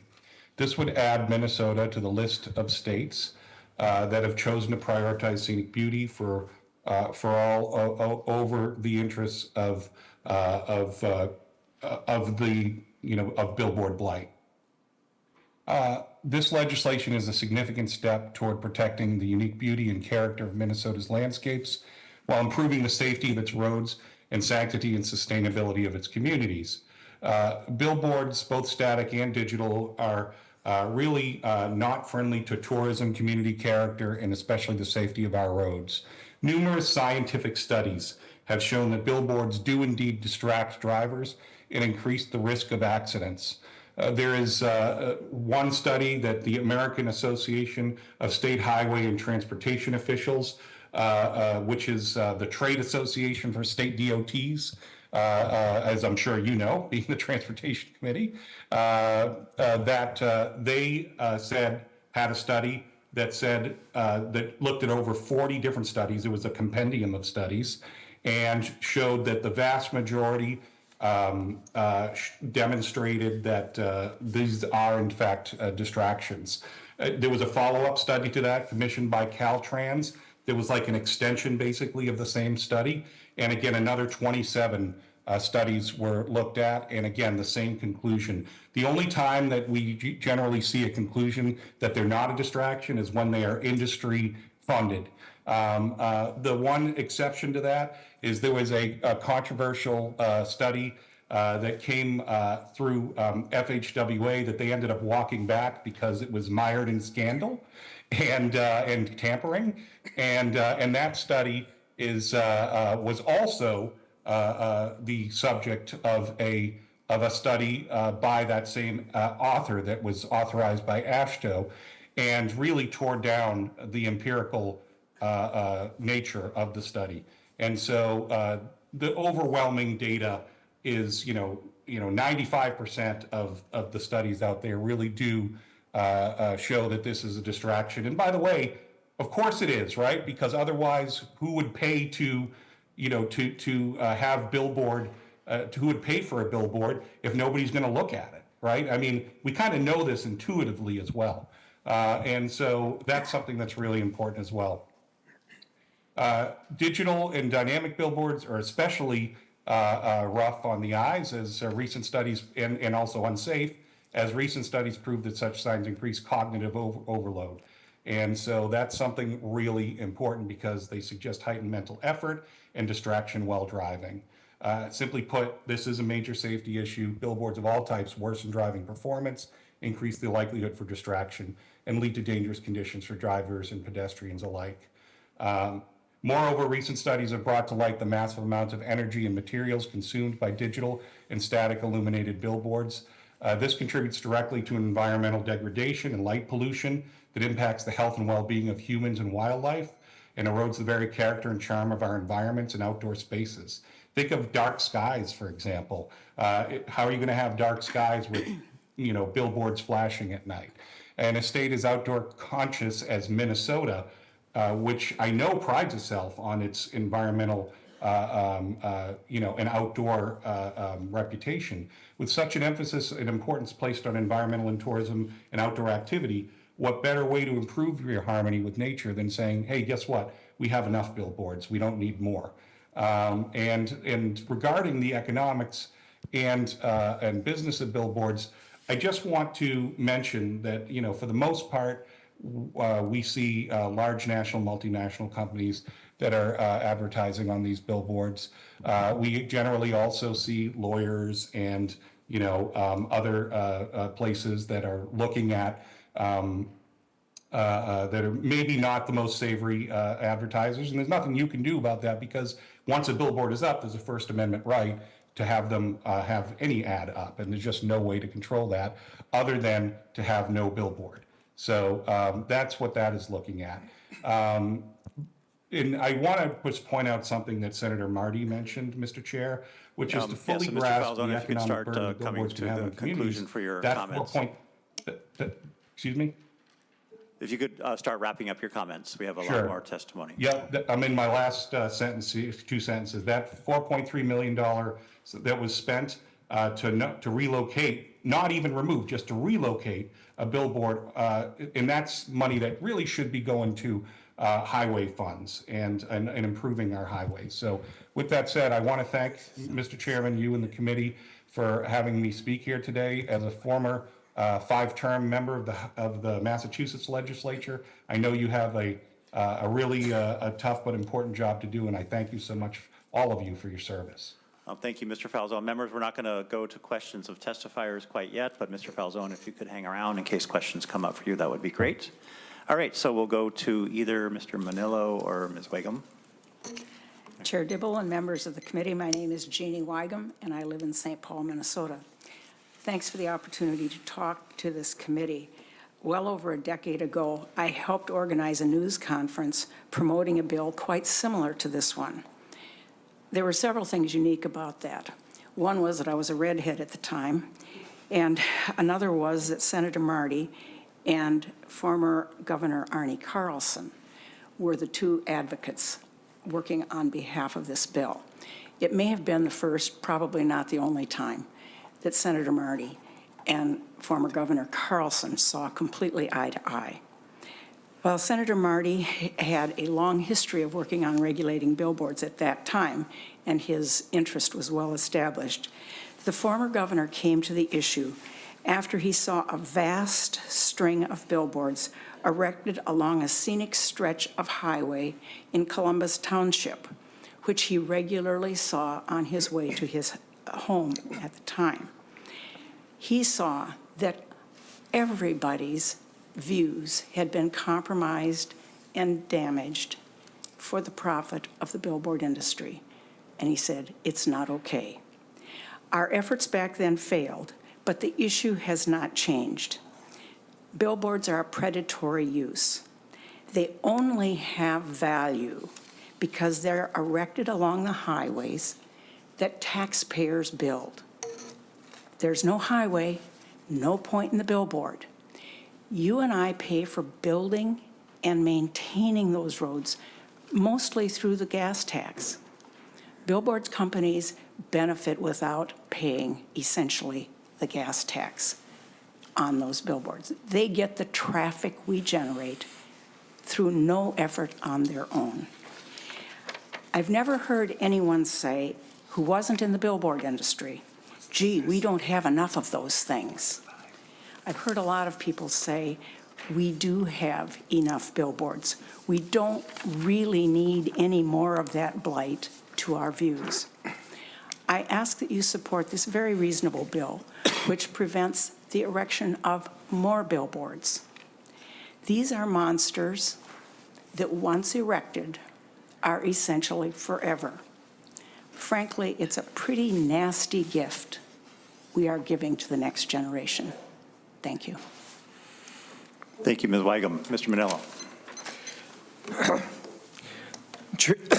Chair Dibble and members of this committee, my name is John Manillo. I live in St. Paul. I am also chair of Scenic St. Paul. Although I am now retired, my entire career was in real estate development. I was responsible for or involved with dozens of historic restorations and other types of developments. It was from my experience in the real estate world that I came to understand the great harm that billboards cause to our communities and along our highways.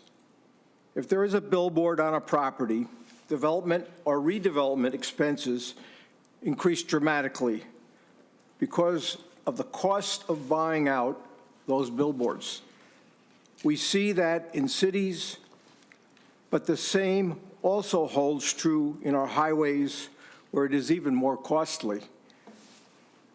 As a faithful taxpayer, I want my transportation tax dollars to provide actual transportation.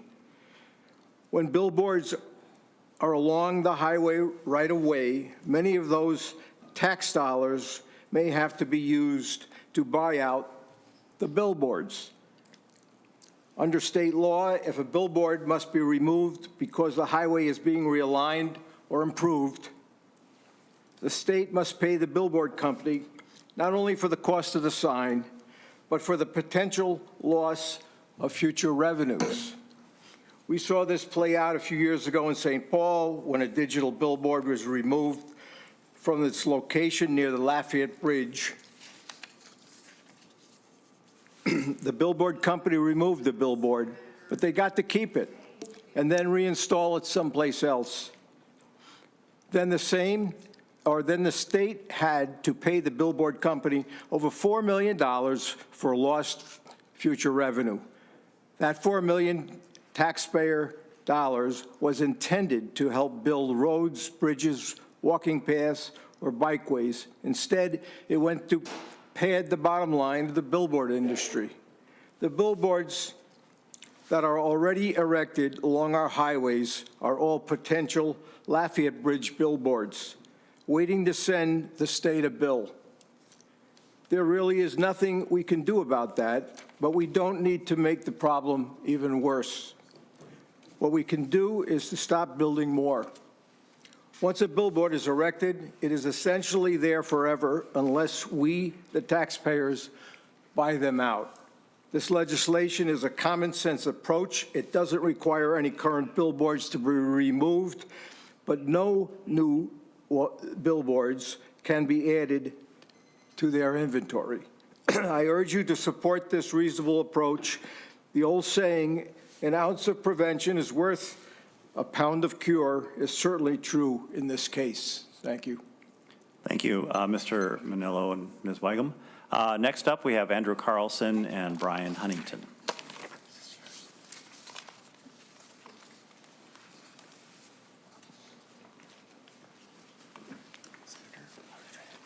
Welcome to the committee.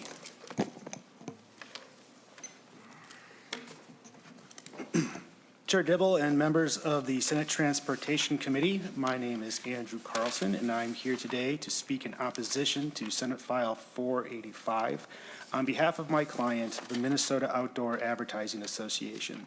Joining me today is Brian Huntington, who's an attorney at Larkin Hoffman.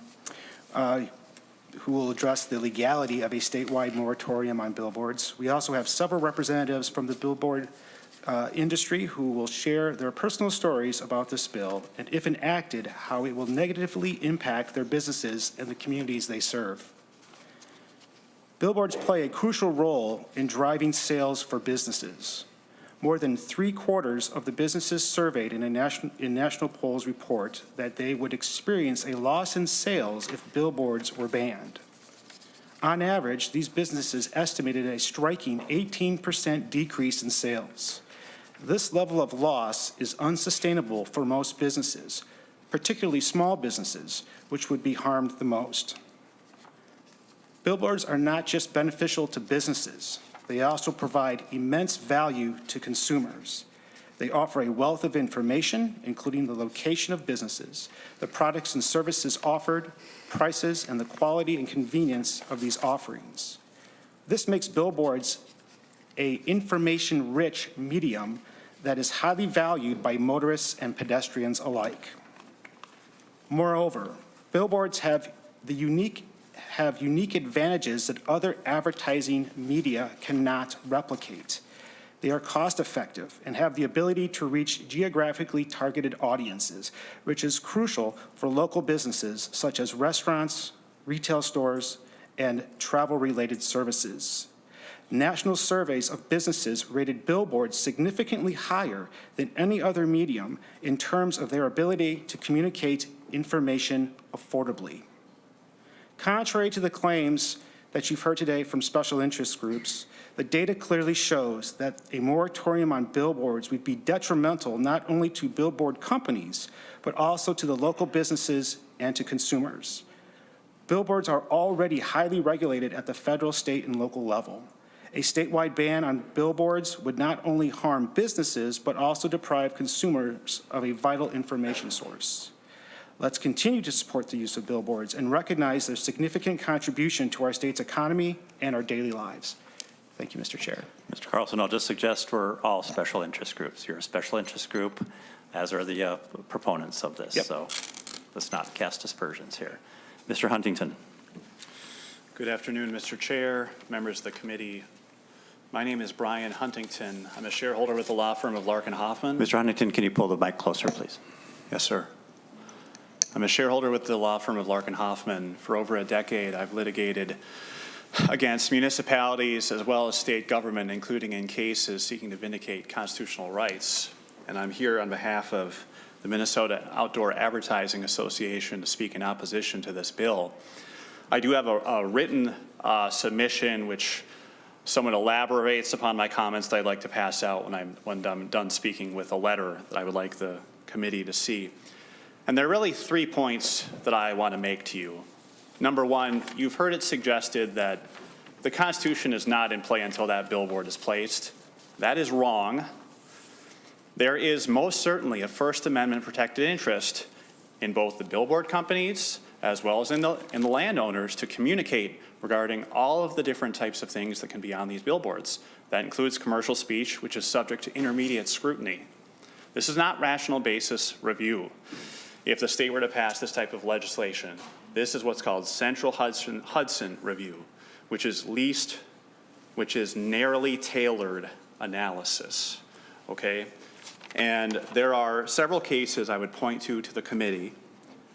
Lorillard Tobacco Co. versus Riley, United States Supreme Court, 2001, and Passions Video Incorporated versus Nixon, 8th Circuit, 458 F3D 837.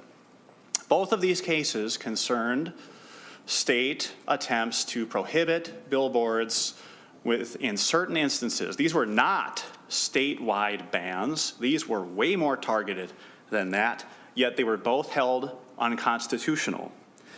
In the Lorillard Tobacco case, it was a regulation of the state of Massachusetts prohibiting tobacco and cigar advertising within 1,000 feet of a school or a playground, and the Supreme Court said that fails the narrow tailoring element. And they said, in some geographical areas, I'm quoting from the opinion now, in some geographical areas, these regulations would constitute nearly a complete ban on the communications of truthful information about smokeless tobacco and cigars to adult consumers. The breadth and scope of the regulations and the process by which the Attorney General adopted the regulations do not demonstrate a careful calculation of the speech interests involved. And the point I want to make to you is this law is subject to a serious First Amendment challenge because it does not demonstrate tailoring. There has been no effort to tie it to particular communities. It regulates the metro, it regulates outstate, it regulates industrial, commercial, downtown Minneapolis. So, Mr. Chair, if I may, the written comments will elaborate a little bit further. Yeah, someone will come and get those from you and distribute them to the committee. Thank you very much. All right. All right, next up we have Nels Pearson and Mike Hylandson.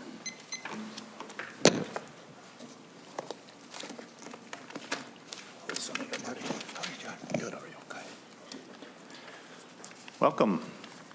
Good afternoon, Chair Dibble and Senators. My name is Nels Pearson. I'm here today on behalf of Reagan Outdoor Advertising as their Business Development and Government Relations Representative. Reagan Outdoor Advertising's Minnesota and Iowa operations are based out of Rochester. I have come here today to express how important these billboard operations are to this family-owned business, the landowners who host our structures, and the advertisers who use them. Bill Reagan started his business over 58 years ago, and together with his children, he has grown the company into 7 markets across the U.S. Our Rochester office employs nearly 40 people, and along with our many vendors, we have had a very positive impact on our local economy. Additionally, our company pays numerous permit fees and property taxes to government agencies, and rents that we pay provide income to our hosting landowners. Our office recognizes that our landowners are the lifeblood of our industry. When I became a licensed realtor, I learned about the bundle of rights which comes with property ownership. This bill represents an uncompensated taking of one of those sticks in that bundle of rights. Our advertisers allow us to promote their products, goods, and services.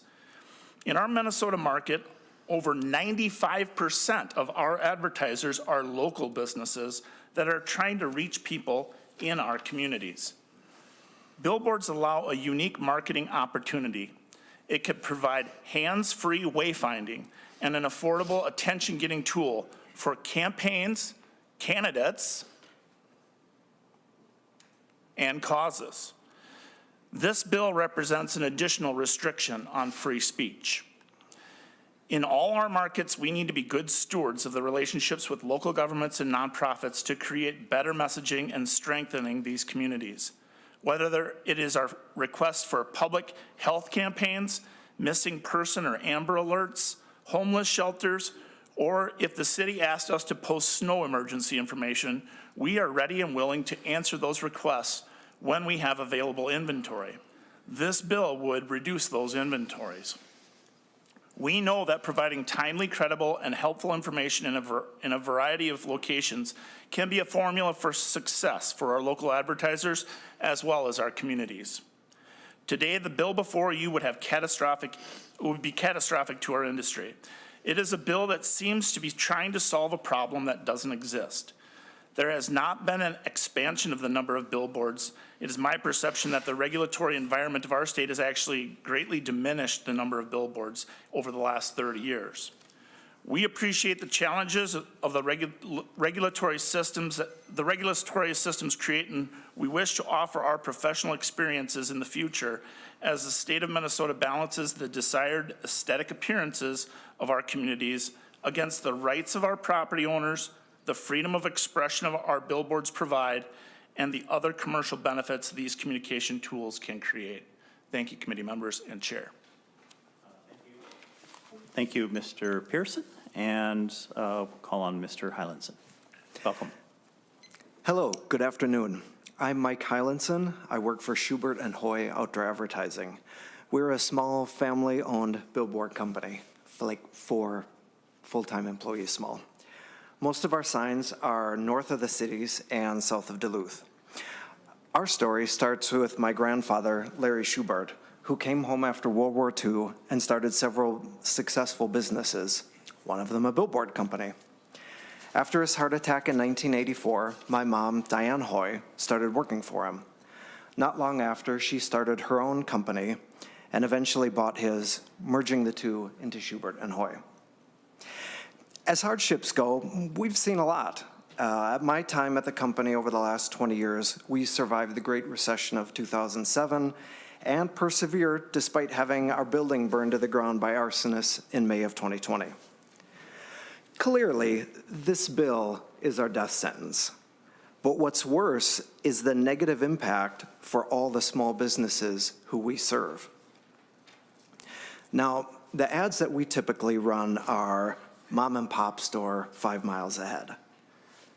90% of our clients are local businesses not tied to tourism. Simply put, our clients are other small businesses employing everyday Minnesotans. You know, people are surprised when I tell them it's harder than ever to be a small business. Modern technology, the way we see it, has fractured the media. The reality is it's harder than ever to reach new clients. When I grew up, there were 3 main channels. Now there's hundreds of channels and dozens of news outlets. We went from a handful of radio stations to countless satellite radio, music streaming options, podcasts, social media platforms. The list goes on. Google search results often bury the info you need. And back in the day, if you were in the yellow pages, you knew you were going to be in everyone's yellow pages. So instead of businesses having access to the entire community through a limited number of media outlets, it's now backwards. We've got an almost infinite number of media outlets, each with a small audience. Billboards remain the only way for small businesses to get in front of a wide audience, the traveling public. If you add it up, our clients employ thousands of Minnesotans and generate hundreds of millions in revenue in the state. This bill will have a negative impact on the success of all those companies. To sum up, I oppose Senator Marty's bill. This bill takes away small businesses' access to the traveling public, which is vital for their business and success. This bill would harm small businesses and rural economies and everyday Minnesotans alike. This bill sends a clear message to small businesses across Minnesota. We don't want you to thrive. Thank you. Thank you, Mr. Hylandson. Next up, we have Matt Harold from Lamar Outdoor Advertising.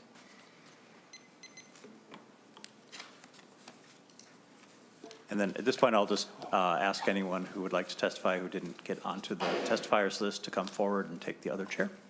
Chairman Dibble, Senators, first of all, thank you for your service to our great state. Thank you, Senator Marty. I've been around this process for 30 years, over that, 33 years.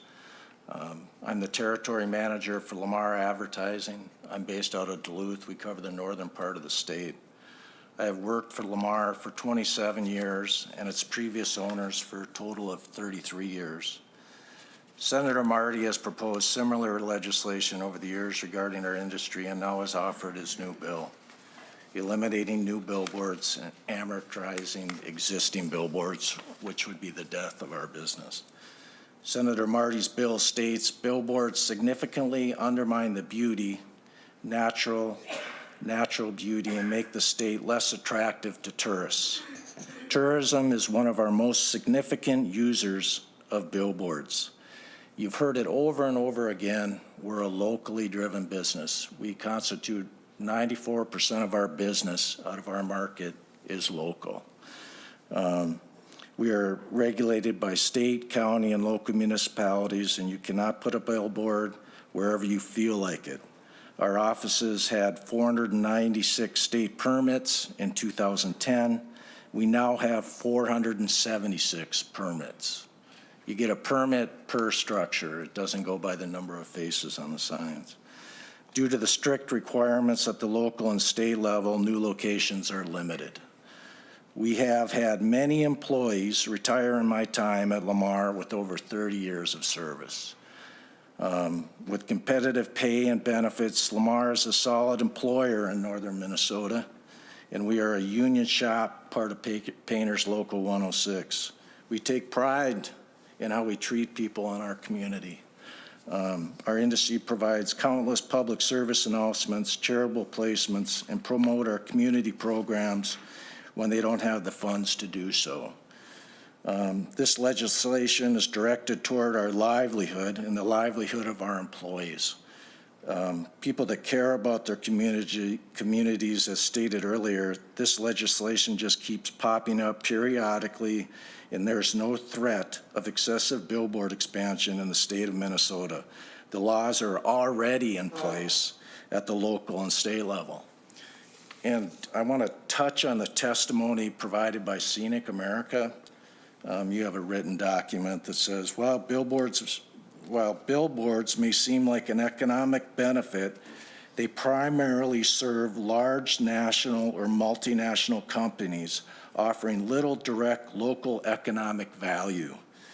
This misalignment with local economic growth makes billboards an inefficient and often harmful economic tool for communities.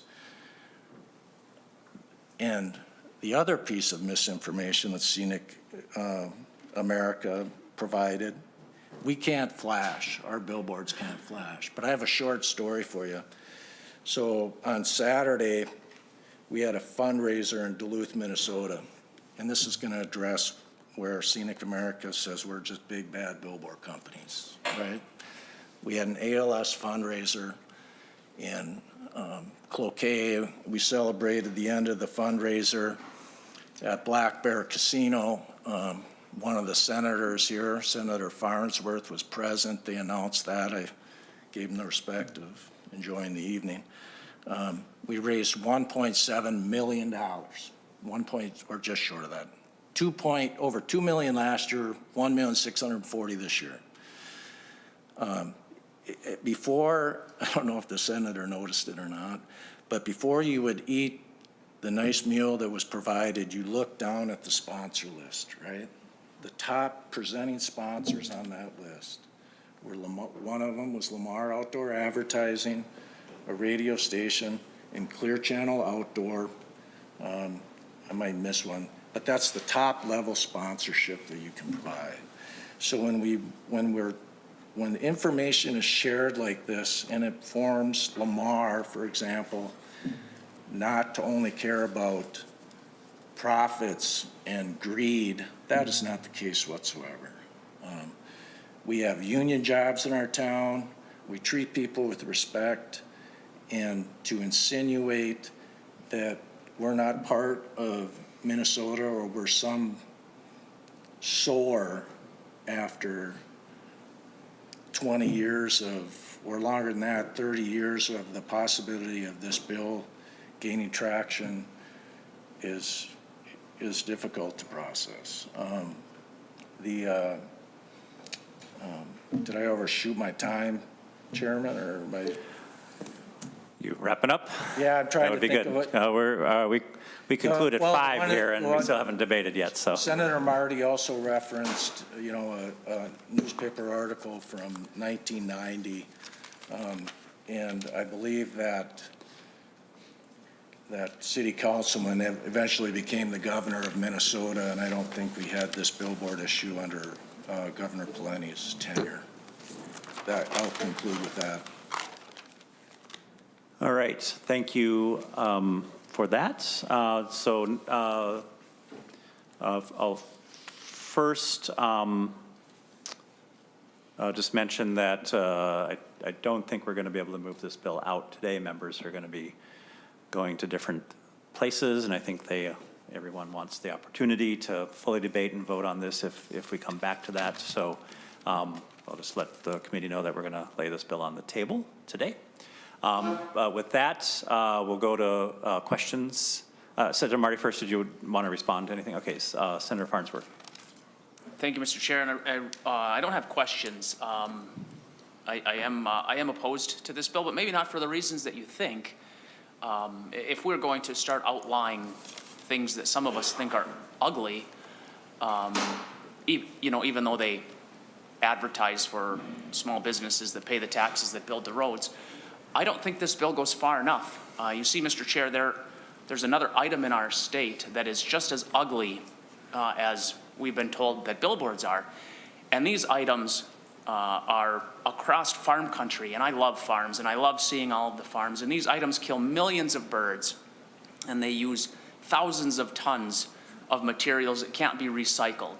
And Mr. Chair, I think that if we're going to deal with these ugly billboards, that we also need to deal with these other items that kill millions of birds. So I'd like to offer the A2 amendment to this bill if it has arrived yet.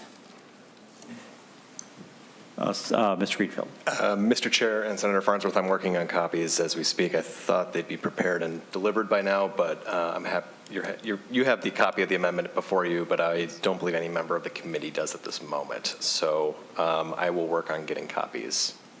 Can I describe it, Mr. Chair? Sure. Describe it. I have a hunch I know what you're talking about.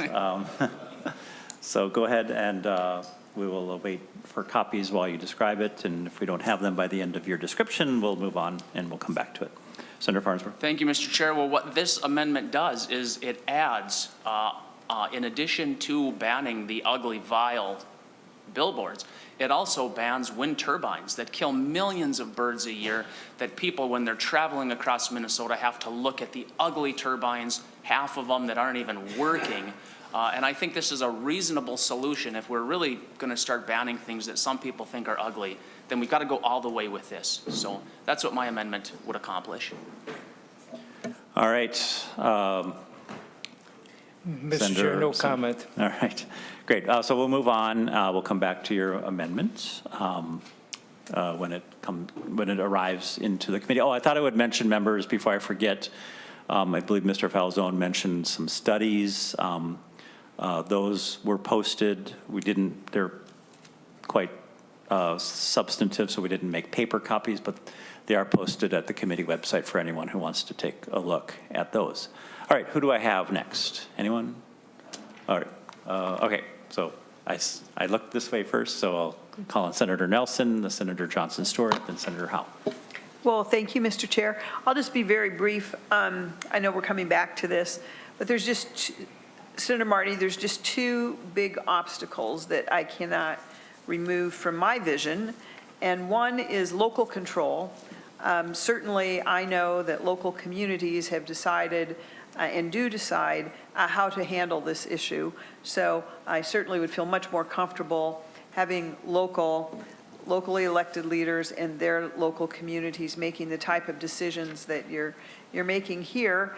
And then even on a broader scale, though, I always get concerned when we are telling private property owners what's beautiful and what's not, or what's not in the public interest and what is. So those are just, and then one other thing, but Senator Marty, you would know this, of course, typically, I don't think this would be coming to the tax committee, but if it were, I know that you would learn about, usually in Minnesota, we don't have purpose statements, which is section 1. So just a few comments. Thank you, Senator Nelson. I was going to say, yeah, it'll be interesting to see how Senator Rest responds to the legislative findings. So I've run into the Rest buzzsaw on that matter more than once. But I have to say for the record, Senator Rest had an objective statement in a bill of hers recently. So it wasn't a finding and it wasn't a purpose, it was an objective. It's a magic word. All right. Senator Johnson Stewart. Thank you, Mr. Chair. Just as a point of clarification, as we wait for the A1 amendment, Senator Farnsworth, FYI, U.S. Fish and Wildlife notes that about 234,000 birds are killed every year with wind turbines. And in fact, they are recyclable. So let's just keep that in mind as we debate the A1. Thank you.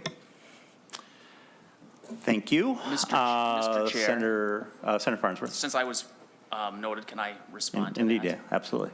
Thank you. I thank you for that information. But did you say 237,000?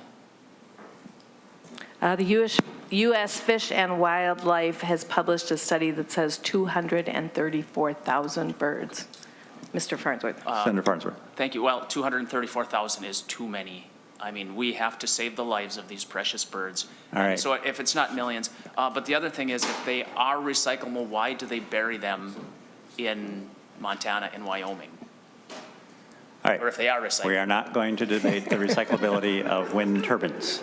But I will note, off topic, the Viking Stadium and this building kills a lot of birds too. So I welcome your participation in our effort to save the birds from those two buildings. All right. Senator Howe.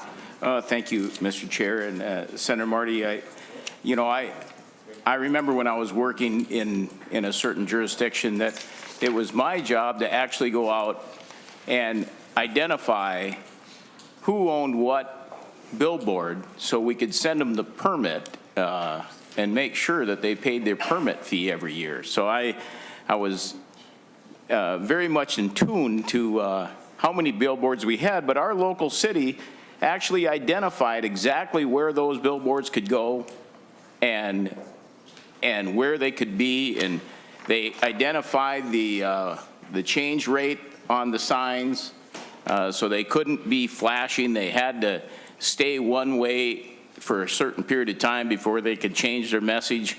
All of that was in the ordinance. So I do echo Senator Nelson's comments about being local control, because I think our local folks actually have a handle on this if they want. The other piece, I'd actually, I don't know if Scenic America is still on, but you know, I love what rural America used to look like. Now, as Senator Farnsworth has brought up, we have windmills, we have solar gardens everywhere where there used to be either wheat, corn, or at least forest land are now solar fields. And then we have these monstrosity of power line structures that are bringing the power not to rural America, it's bringing it down here. But it's rural America, rural Minnesota, that has to put up with all these structures. So I'd like to know if Scenic America is opposed to all those items, or is it just billboards? Senator Marty. Mr. Chair, I don't want to respond for Scenic America, and I don't know that I want to get in debate with any of the testifiers on either side of the issue, but I did want to respond to Senator Howe and Senator Nelson on the local control, and that is that while this bill would put a moratorium statewide on new billboards, local governments, the existing billboards, nonconforming, those two sections of refer to cities and counties, they're the ones who have the control about this. They're the ones who would still do the regulation. They're still ones who would deal with the permits. They just couldn't put new ones up.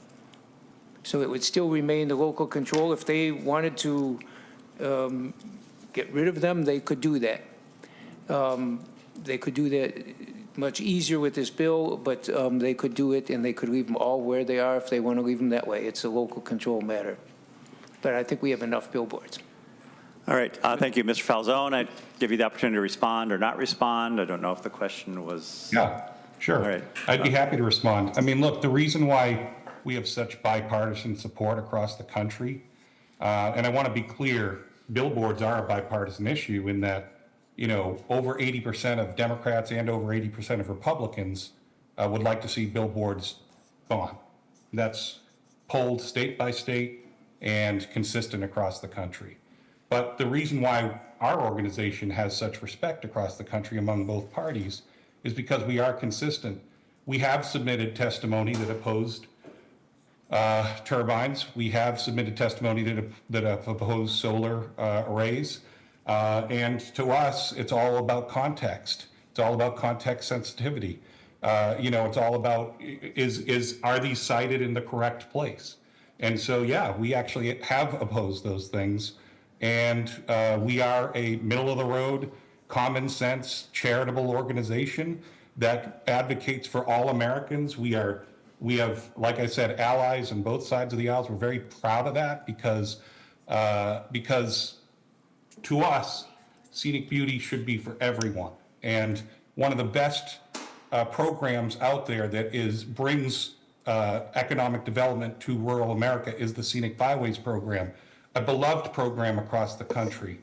And the one restriction, and Scenic Byways connect rural to suburban and urban communities and bring that economic development and bring that economic development.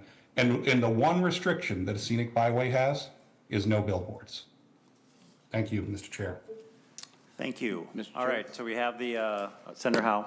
Thank you, Mr. Chair, and thank you for that response. The one thing that we're lacking most often down here at the legislature is the common sense piece, so I appreciate that. But I will say that in that jurisdiction that I contract with, I actually know that they actually, in the last couple of years, put up about 3 more billboards along the interstate. So I don't know, this would actually restrict their local control and not allow them to keep doing what they currently are doing and in making those common sense decisions on where they should go and how many they want. Thank you, Mr. Chair, and thank you, Senator Marty. Thank you, Senator Howe. All right, so coming back, Senator Nelson. Thank you, Mr. Chair. I'm wondering if our testifier, I don't know that I heard all of his comments. I thought I heard something regarding 80% of Republicans support removing billboards or 80 Democrats. Can he kind of maybe rephrase that statement for me and tell me like what exactly he was referring to? Maybe reference that? Mr. Falzone, did you understand the question?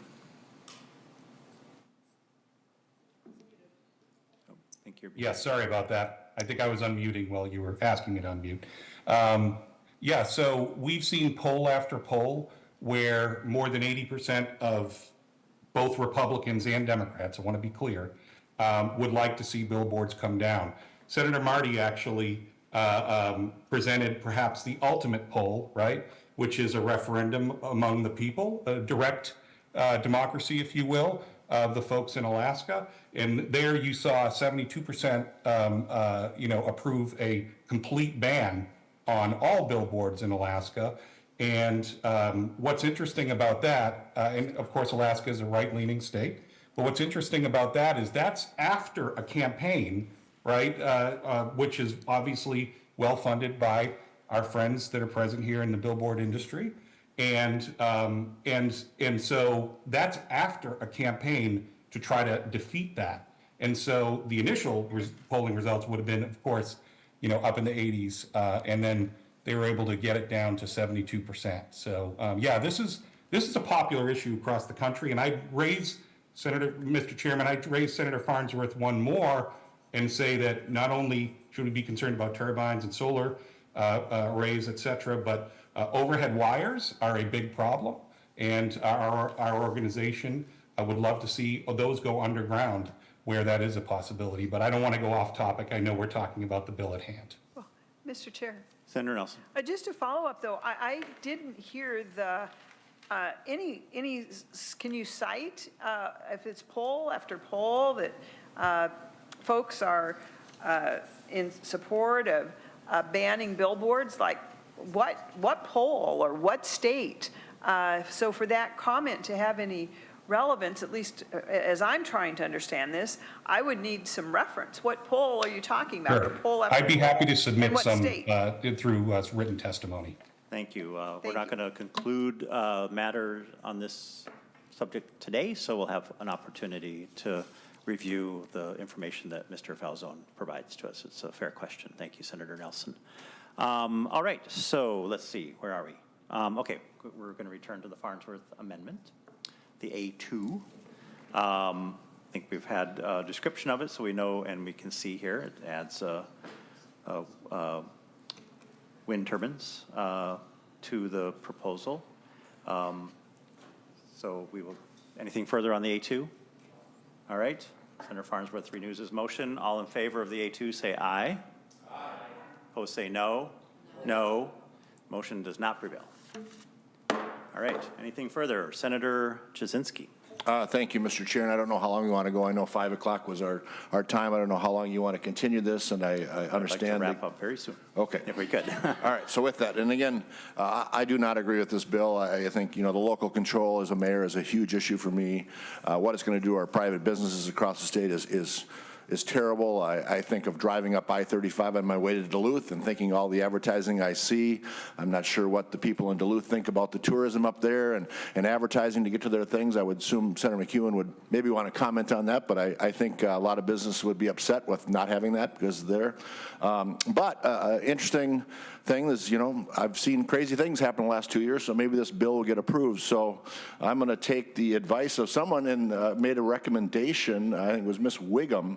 So I'd like to offer the A3 amendment. Senator Jasinski offers the A3. Is that in the room? I think it can be distributed, and while it's being distributed, Mr. Chair, I'd be happy to explain. Great. What this would do is take all the existing sales tax that's derived by our billboards and put them to the Highway User Distribution Fund, so we can pay for some of our roads and bridges. I'm sure you can agree with this one, as we've seen the governor has included no money for local road improvement, no money for our bridge replacement program. So this would be a great mechanism to capture existing tax, no new tax members, existing tax on billboard sales and all the revenue off billboards, and put them towards our roads and bridges. Thank you, Mr. Chair. And Mr. Chair, I ask for a roll call vote. All right.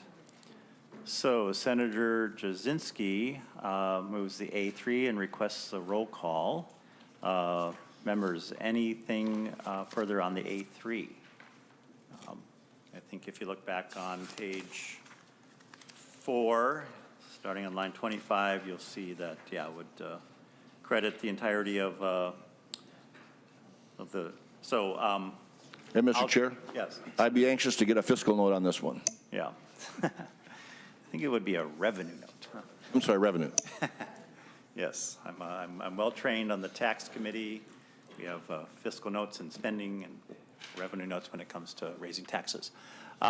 This idea may have merit. I would love to vote for it, possibly, but at this point in time, we don't know what we're going to have for our target.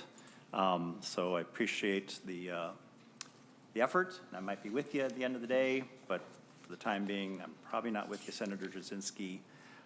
With that, I will ask anything further, members? All right, I'll ask the clerk to take the roll. Chair Dibble? No. Vice Chair Johnson Stewart? No. Senator Jasinski? Definitely aye. Senator Carlson? No. Senator Farnsworth? Aye. Senator Herr? No. Senator Howe? Aye. Senator Lang? Aye. Senator McEwen? No. Senator Nelson? Aye. Senator Pa? Senator Pa?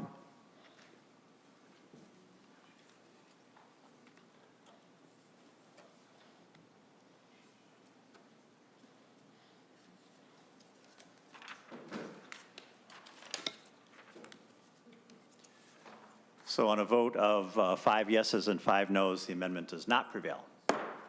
All right, thank you. Good idea, though. Anything further, members? All right, any concluding words, Senator Marty? Mr. Chair, just wanted to make sure it was clear to Senator Howe I was not saying that local governments would have all the control because they would not be allowed to put in new billboards. That's the point of the bill. But they would have control about the existing billboards. With that, members, I thank you for the time on this. I'd welcome your consideration. Happy to address questions in the coming days. Thank you. With that, we will lay Senate File 485 on the table. Members will return on Monday, possibly dealing with traffic and violations policy. A week from today, we'll be dealing with all things Deputy Registrar. It's Deputy Registrar Day on the Hill. And with that, we are adjourned.